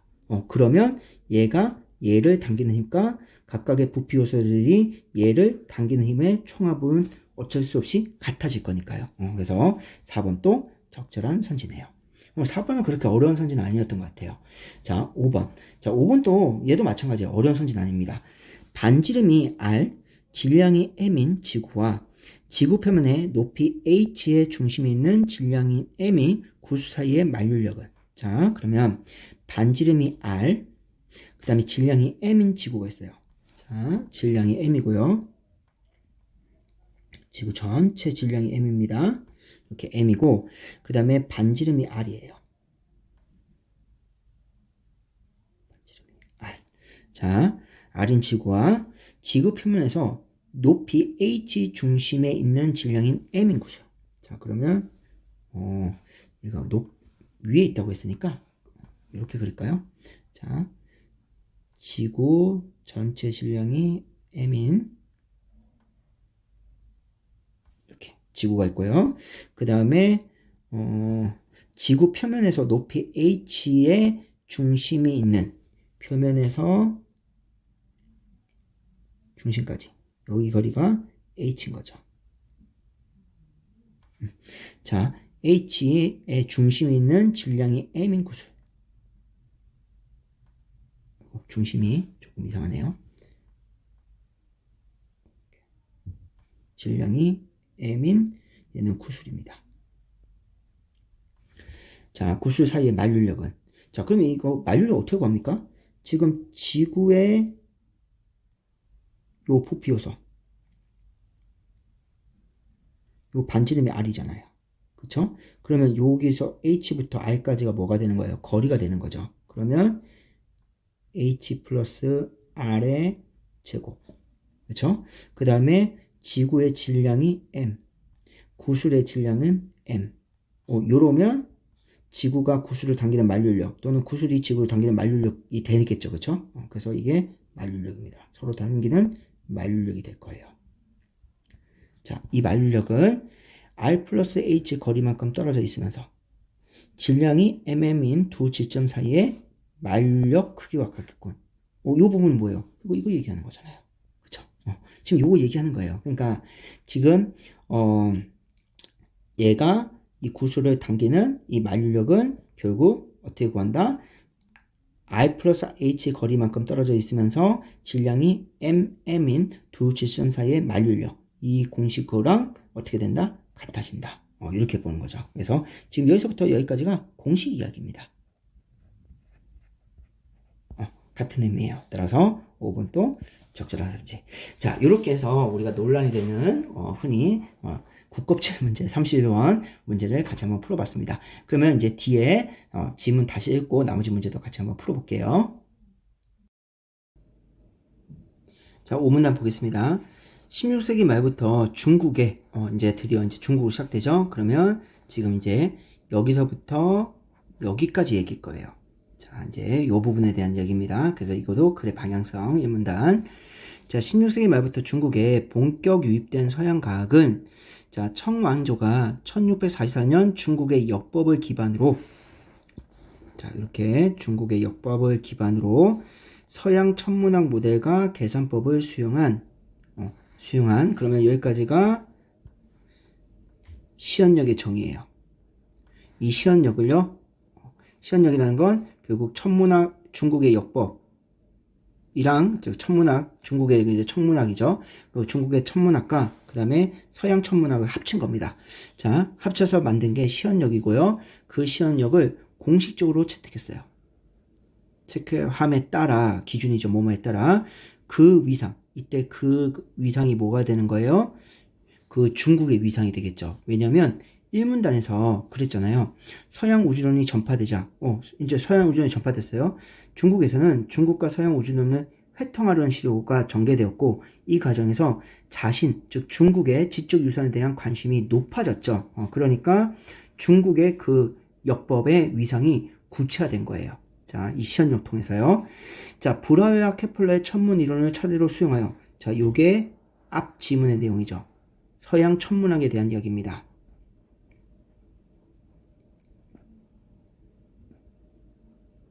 그러니까 얘가 뭐가 된다? 정보가 되는 거죠. 따지고 보면 2문단부터 4문단 A니까 빼고요. 3문단까지. 요 내용들이 전부 다 정보가 되는 거예요. 그래서 화제는 당연히 이 지문의 논점은 그 중국 역법과 서양 우주론의 회통 그리고 그 중국 천문학에 대한 위상이 높아졌다. 제고되었다. 여기가 논점이 됩니다. 화제가 되는 거예요. 자, 수용하여 정확도를 높인 시연력이 생활 리듬에 자리 잡았지만 자, 중국 지식인들은 서양 과학이 중국 지적 유산에 적절히 연결되지 않으면 아무리 효율적이라도 불우한 요소로 여겼다. 그러니까 무조건 중국 지식인들은 중국의 지적 유산과 서양 과학을 합친다는 거죠. 이게 뭐예요? 연결. 그렇죠? 연결. 이게 결국 회통입니다. 불교 용어로는 조화가 되는 거죠. 조화.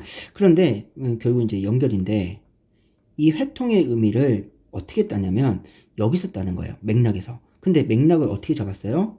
글의 방향성을 잡은 거죠. 여기서부터 여기까지 얘기인데 여기서 해통이 나와. 그러면 이 부분과 관련된 부분이 지금 오문단 부분이야. 그러니까 해통의 용어는 안 줬지만 전체적인 그 글의 방향성에 따르면 해통이라는 건 결국 연결을 말하는구나. 이렇게 읽어내는 거예요. 근데 어휘를 안 주다 보니까 좀 어렵죠. 자, 이에 따라 그러면 얘가 원인이 되겠네요. 무조건 중국 지식인들은 중국의 지적유산과 서양 이론을 합쳐야 돼요.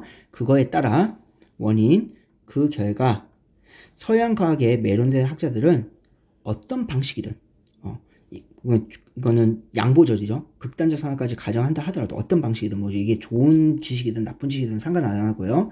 서양 과학과 중국 전통 사이에 적절한 관계 맺음. 요 관계 맺음이 뭐예요? 연결, 패러플라이징. 재진술이죠. 그죠? 회통. 그 관계 맺음을 통해 이 문제를 해결하고자 합니다. 이때 이 문제는 뭐예요? 요거 불우한 요소를 여기는 이 문제예요. 이거를 해결하고자 했다. 그러니까 여기가 문제점, 여기가 해결책. 자, 그러면 PS 구조, 문제점과 해결책 구조니까 어떻게 해결했는지 우리한테 설명해 주겠죠. 하우가 나올 겁니다.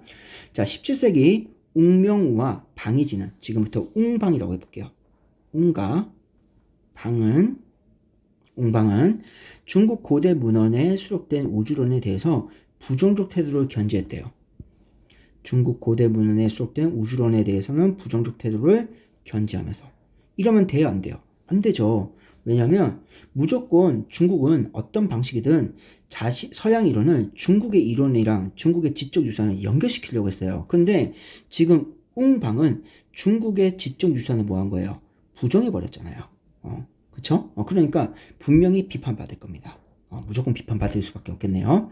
자, 견지하면서 그러니까 여기가 메인 내용은 아니라는 거예요. 뭐 어떻게 해서든 회통, 어떻게 연결시킬 것인가. 여기가 지금 중점인데 지금 여기는 연결이 아니잖아요. 그러니까 중심 부분은 아닐 겁니다. 자, 부정적 태도를 견지하면서 성리학적 기론에 입각하여 실증적인 서양과학을 재해석하는 독창적 이론을 만들었어요. 자기 스스로 이론을 만든 겁니다. 중국 고대 문헌의 우주론을 부정하고 성리학의 기론에 입각해서 새로운 이론을 만들었다. 자, 수성과 금성이 태양주를 회전한다는 그들의 태양계 학설은 불화의 영향이지만, 자, 요게 서양 과학의 영향을 받은 거죠. 불화의 영향이지만 태양의 크기에 대한 서양 천문학 이론에 의문을 제기하고, 태양의 크기에 대한 천문학 이론에는 의문, 즉 문제점을 제기하고요. 기라는 게 뭐예요? 성력의 기론이죠. 그 기와 빛을 결부하여 제시한 광학 이론은 그들이 창안한 것이다. 그러면 이 광학 이론은 뭐가 되는 거예요? 형이상학이 되는 거죠. 왜냐하면 기론은 눈에 안 보이잖아요. 그러니까 서양 이론이랑 어때요? 맥락이 달라져 버리죠. 서양의 그 케플러라든가 코페르니쿠스 같은 경우는 형이상학을 부정했습니다. 그렇죠? 성이상학을 부정했었는데 얘는 결국 이 웅방은 결국 형이상학을 그대로 또 유지해 버리는 거죠. 이것도 당연히 문제점일 겁니다. 자, 17세기 후반. 자, 얘는 17세기고요. 얘는 후반이니까 시기적으로 이렇게 넘어가네요. 흘러갑니다. 지금부터 왕맹이라고 해볼게요. 왕과 매는. 자, 위에는 웅방. 지금부터는 왕매. 왕매는 서양과학의 영향을 받아 경험적 추론과 수학적 계산을 통해 이게 서양과학의 영향을 받은 거죠. 왜냐하면 우리 일문단에서 서양과학은 서양에서 천문학 분야의 개혁은요, 경험주의 확산과 수리과학 발전을 통해서 이루어진 거잖아요. 그렇죠? 그러니까 얘도 똑같이 경험주의 추론과 수학적 계산, 이게 수리과학입니다. 그러면 당연히 여기서 뭘 했어요? 형이상학을 바꾸는 변혁이 일어났다. 형이상학을 부정했죠. 그러니까 얘네들 또 형이상학을 부정할 겁니다. 자, 통해 우주 원리를 파악하고자 했다. 그러면서 서양 과학의 우수한 면은 모두 중국 고전에 이미 갖춰져 있는 것인데, 이게 뭐예요? 지금 웅방이랑의 차이점이죠. 즉, 왕매는요, 중국 고대 문헌에 기록되어 있는, 즉, 중국의 지적 유산을 뭐 하고 있어요? 긍정하고 있어요. 그리고 긍정하면서 서양의 모든 그런 지식들, 지금 중국에 들어오는 서양의 천문학적 그 지식, 개혁된 그 천문학적 지식은 원래 다 중국 거다. 이렇게 얘기하는 거죠. 맞죠? 예전에 뭐 중국이 김치도 자기 나라 거, 한복도 자기 나라 거라고 하잖아요. 여기서도 서양의 천문학도 다 자기 거래요. 원래 우리가 원조였어. 너희가 원조가 아니야. 우리가 원조야. 이렇게 주장하는 겁니다. 이 중화 사상 때문에 그런 거죠. 그렇죠? 중국 사람이 꼭 나쁜 건 아닌데, 아무래도 이제 중국 사람들의 그 중화 사상이 너무 강하다 보니 이런 식의 해석이 자꾸 나타나는 거죠. 그렇다고 해서 중국 사람들 다 나쁘다라고 이렇게 우리가 매도할 수는 없습니다. 왜냐면 그 나라의 문화잖아요. 그것도 결국 왜 우리나라가 예전에 개고기 먹었었잖아요. 지금은 개고기 먹으면 안 되죠, 그죠? 근데 예전에는 개고기 먹었는데 그때는 그 개를 우리가 애완동물로 보지 않고 소, 돼지처럼 가축으로 봤어요. 그러다 보니까 우리가 이제 개고기를 먹었던 건데 그걸 가지고 이제 프랑스의 유명한 여배우가 한국인은 미개하다 해가지고 한번 이렇게 대대적으로 이렇게 뉴스 보도된 적도 있었는데 그건 문화의 차이를 인지를 못한 거죠. 자, 다시 해볼게요. 자, 모두 중국 고전이 이미 갖춰져 있는 것인데 웅은, 그렇죠? 자, 웅은 웅명우 등, 그러면 여기 웅방이겠죠. 그렇죠? 웅방이 이를 깨닫지 못한 채 성리학 같은 성의사학에 모의됐다고 비판했어요. 그러면 당연히 얘네들은 형이상학을 어떻게 하는 거예요? 부정하는 거죠.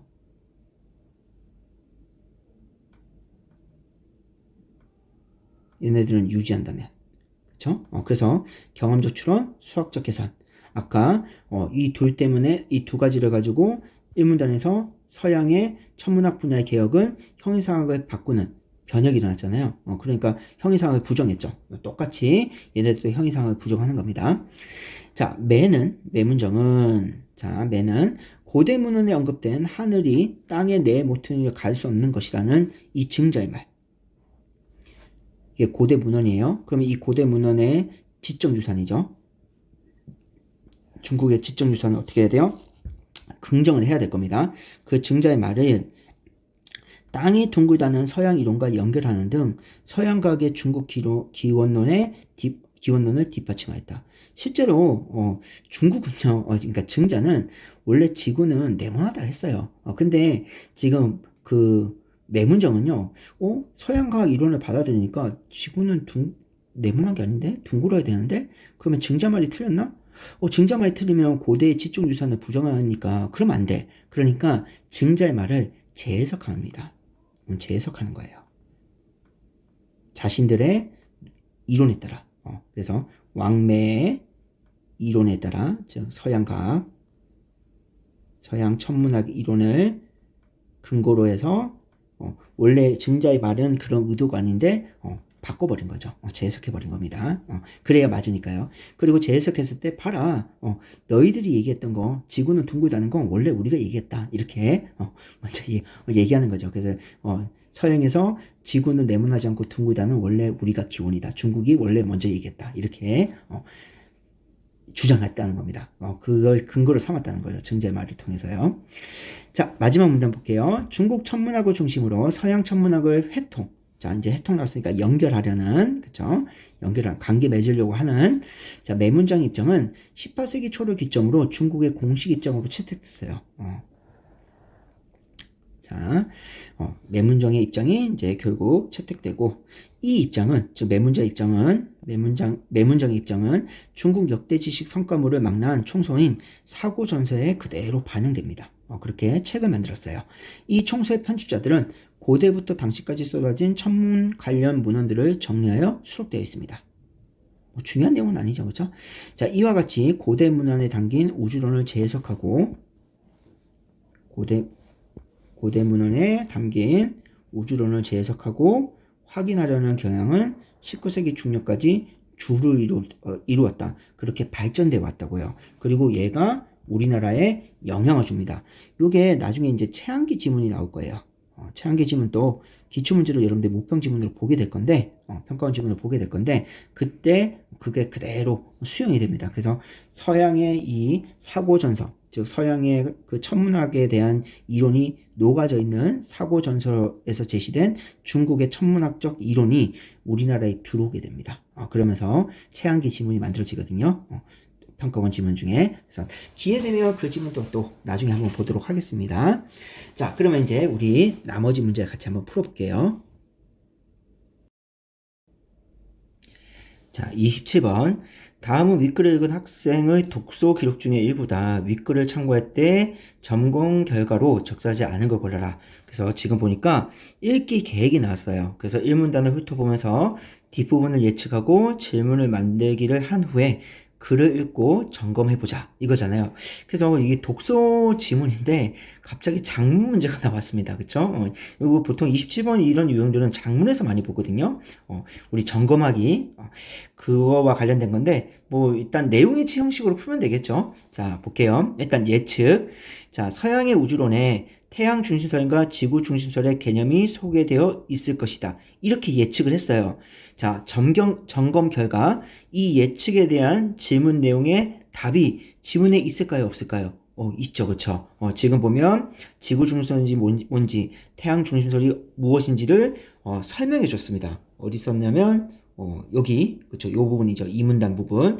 따라서, 요렇게 예측한 것이 실제 지문 속에 나왔으니까 예측과 같다. 맞는 선지네요.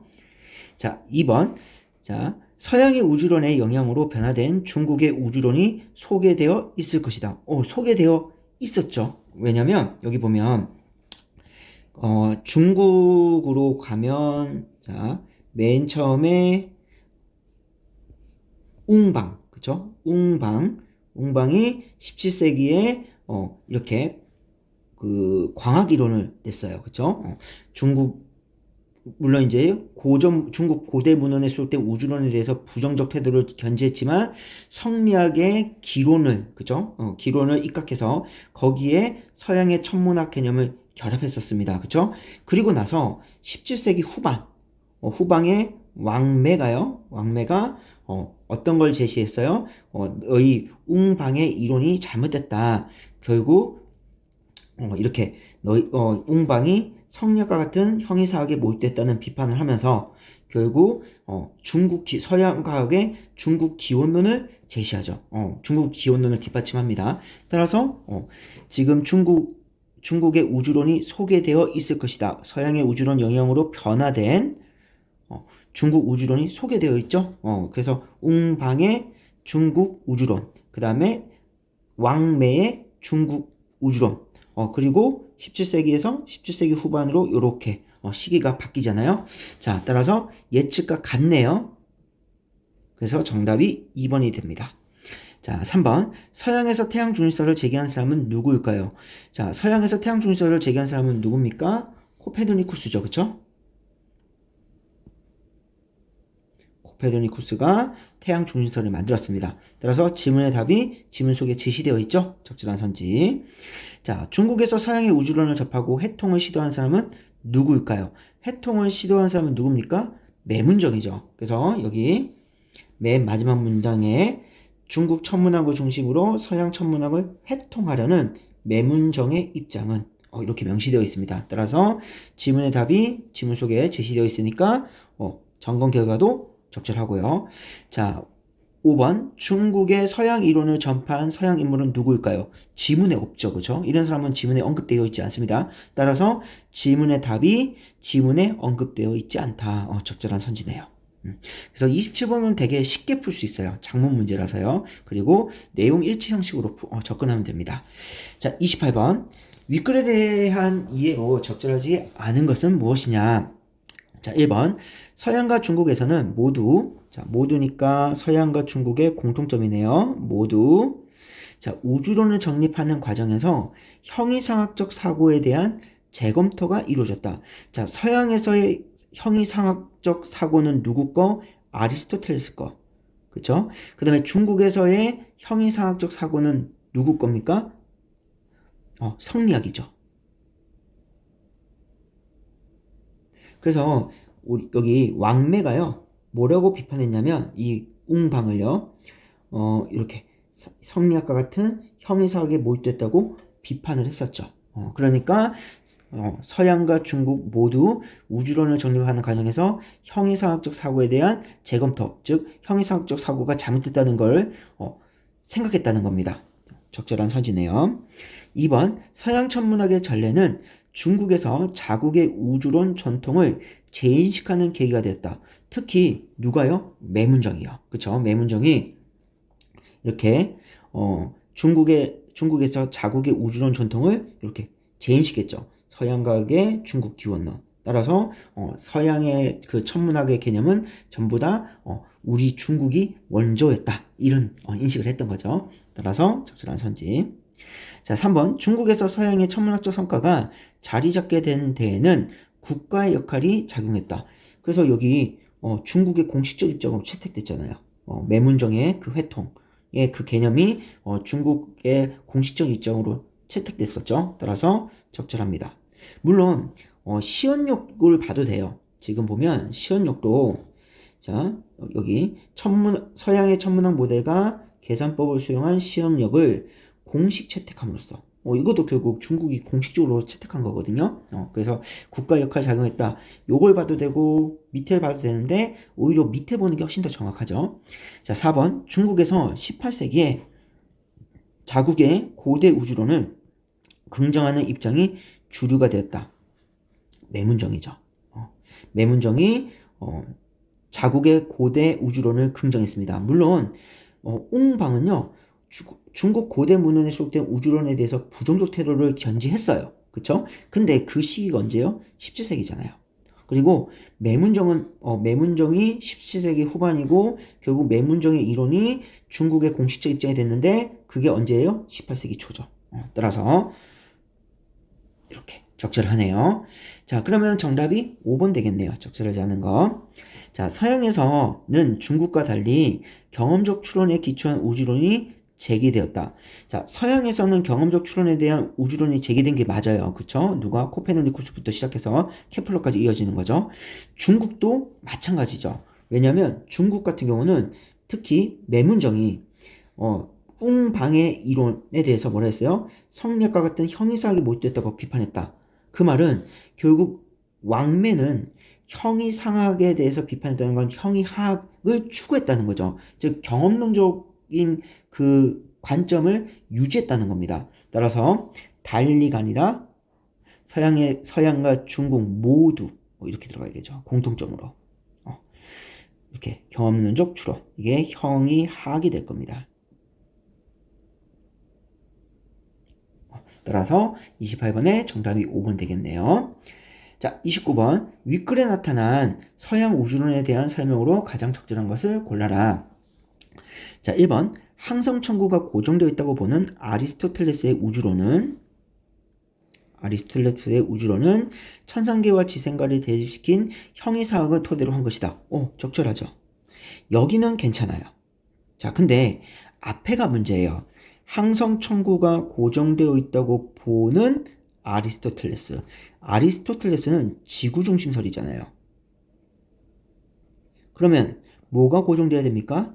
지구가 고정돼야 되죠. 항성천구가 아니라 지구가 돼야 됩니다. 따라서 1번 적절하지 않네요.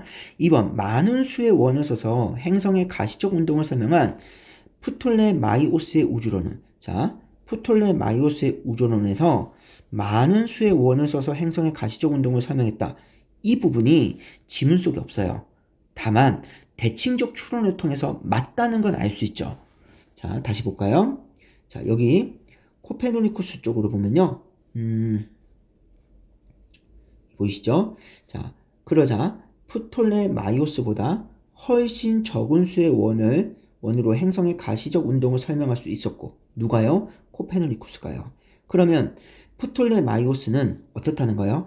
훨씬 많은 수의 원으로 행성들의 행성들의 운동, 물론 이게 가시적인지는 정확하지 않지만 행성적인 운동을 설명했다는 걸로 우리가 대칭적으로 추론할 수 있죠.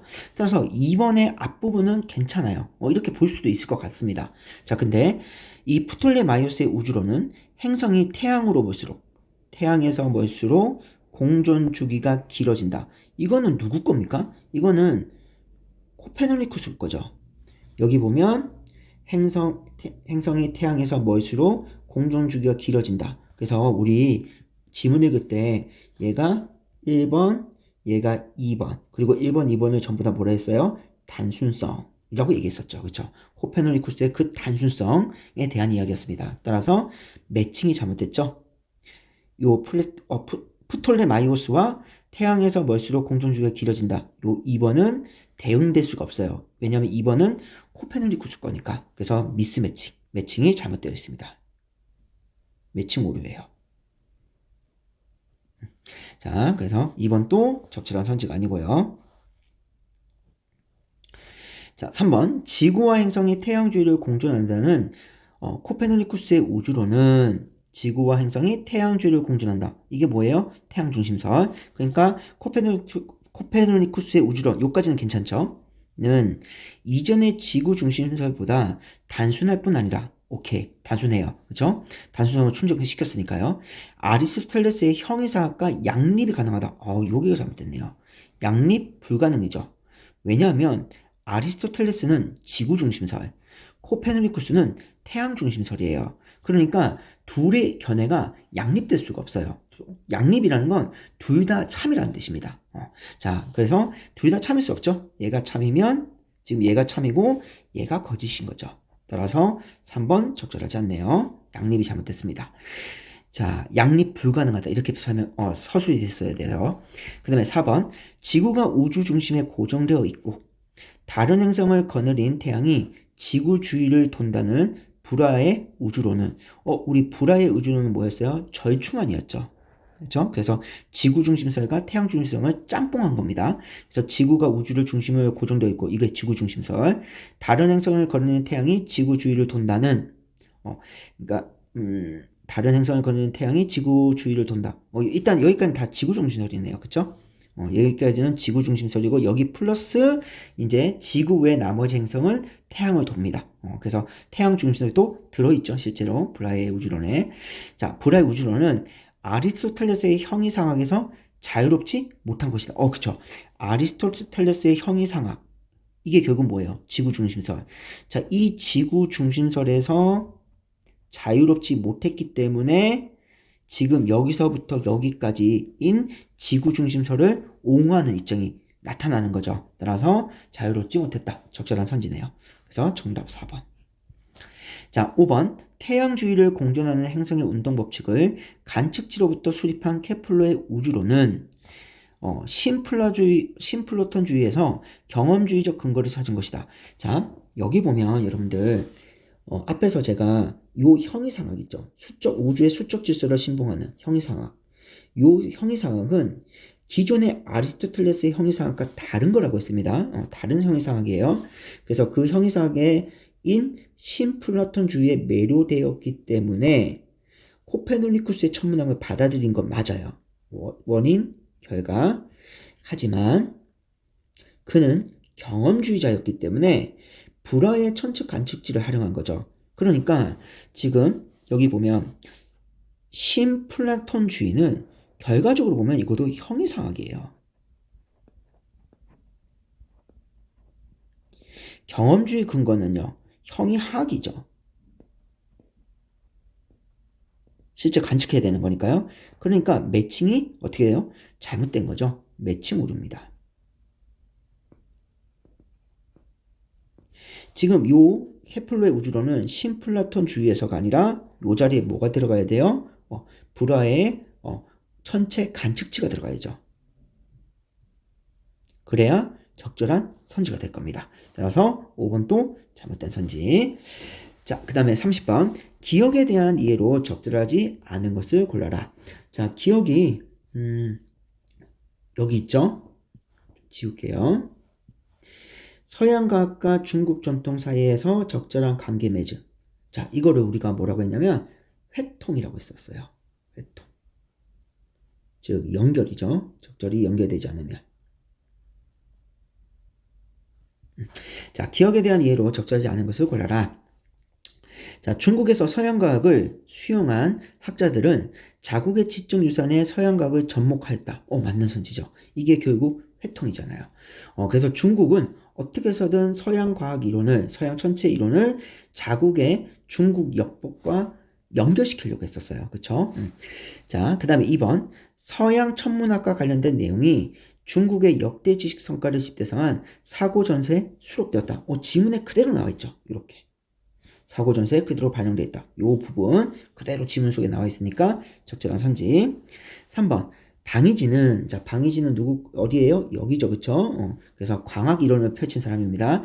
방이진은 서양 우주론의 영향을 받았지만 서양 이론과 구별되는 새 이론의 수립을 시도했죠. 이때 새 이론이 뭐예요?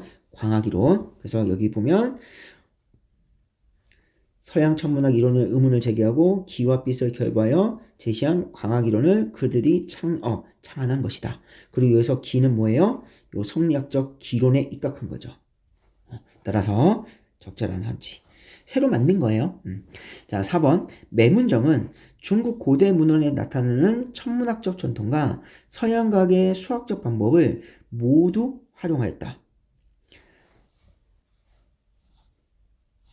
자, 매문정은 중국 고대 문헌에 나타나는 천문학적 전통과 그 다음에 서양과학의 수학적 방법론을 모두 활용했죠.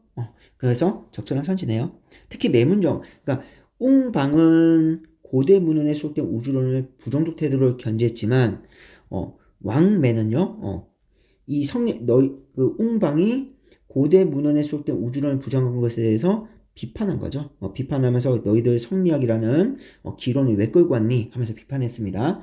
특히 매문정은요, 이 증자의 말을 통해서, 그죠? 이 증자의 말을 재해석함으로써 서양과학의 중국 기원론을 뒷받침합니다.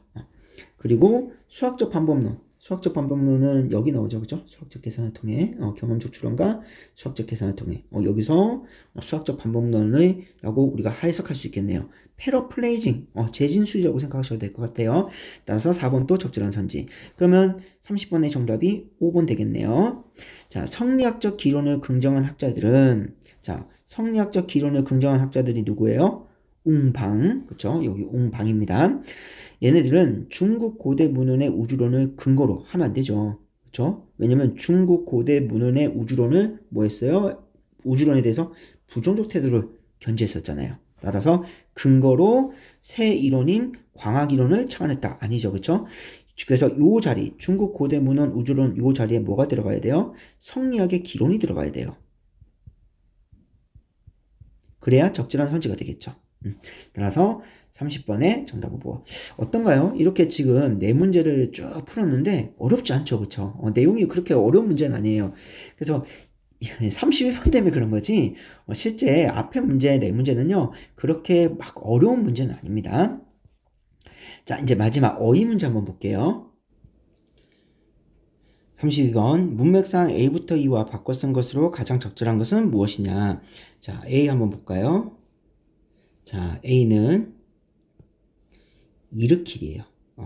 자, 그것이 일으킬 형이사 문제. 그것이 뭐예요? 요 코페르니쿠스의 천체 운행을 단순하게 기술할 방법.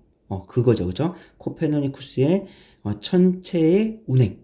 이겁니다. 물론 이제 단순하게 기술한 천체의 운행이겠죠. 그리고 그것이 일으킬 형이상학적 문제는 자, 요건데 여기서 진작하다라는 단어가 나왔어요. 진작하다는 떨쳐 일으키다라는 뜻이에요. 그래서 뭐 기세가 크게 진작했다. 아니면 뭐 사기가 크게 진작했다. 이렇게 쓰거든요. 그래서 요 진작이라는 단어는 보통 사람과 관련된 어떤 단어와 관련될 때, 사람과 관련된 단어일 때 쓰고요. 사람이 아닐 때는 진작하다의 단어를 쓰기가 어렵습니다. 사전에 그 용례들을 봤을 때요. 따라서 지금 요 A 일으키는 진작하다로 바꿀 수는 없어요. 그럼 문맥이 안 맞습니다. 물론 이제 요 진작하다 단어가 좀 어렵죠. 자, 그 다음에 2번 B 고안하다. 자, 지금 B가 여기 있네요. 우주 모형을 만들었다. 우주 모형을 고안했다. 우주 모형을 만들었다. 적절하죠? 바꿔 쓸 수 있습니다. 따라서 정답이 2번이네요. 자, 그 다음에 C 소지한. 자, C를 보면 C가 여기 뒤에 있죠? 자, C를 보면 D. C를 찾기 힘드네요. 여기 있네요. 신의 형상을 지닌, 그쵸? 신의 형상을 지닌. 근데 소지하다는 거는 물건, 그쵸? 물건을 소지할, 물건일 때 쓰는 겁니다. 눈에 보이는 거, 눈에 보이거나 손으로 만질 수 있는 그런 사물일 때 우리가 소지하는 단어를 쓰고요. 지금 여기서는 신의 형상이라는 건 눈에 보이는 건 아니잖아요. 그쵸? 추상적인 어떤 개념인 거죠. 따라서 3번은 소지하도록 바꿀 수 없겠네요. 자, 4번 설정했다. 자, 이제 D가 여기 있었죠. 자, 불우한 요소로 여겼다. 설정하다는 건 새로 만들어서 정했다는 겁니다. 그래서 우리 흔히 이제 목표를 설정했다 이렇게 쓰잖아요. 그러니까 설정이라는 건 새로 만들어 정했다는 뜻인데 여기서 불우한 요소로 여겼다를 만약에 설정하다로 바꾸면 불우한 요소를 새로 만들었다는 의미잖아요. 그러니까 맥락상 안 맞아요. 따라서 4번도 적절한 선지가 아니고요. 적절하게 바꿀 수가 없는 단어인 거죠.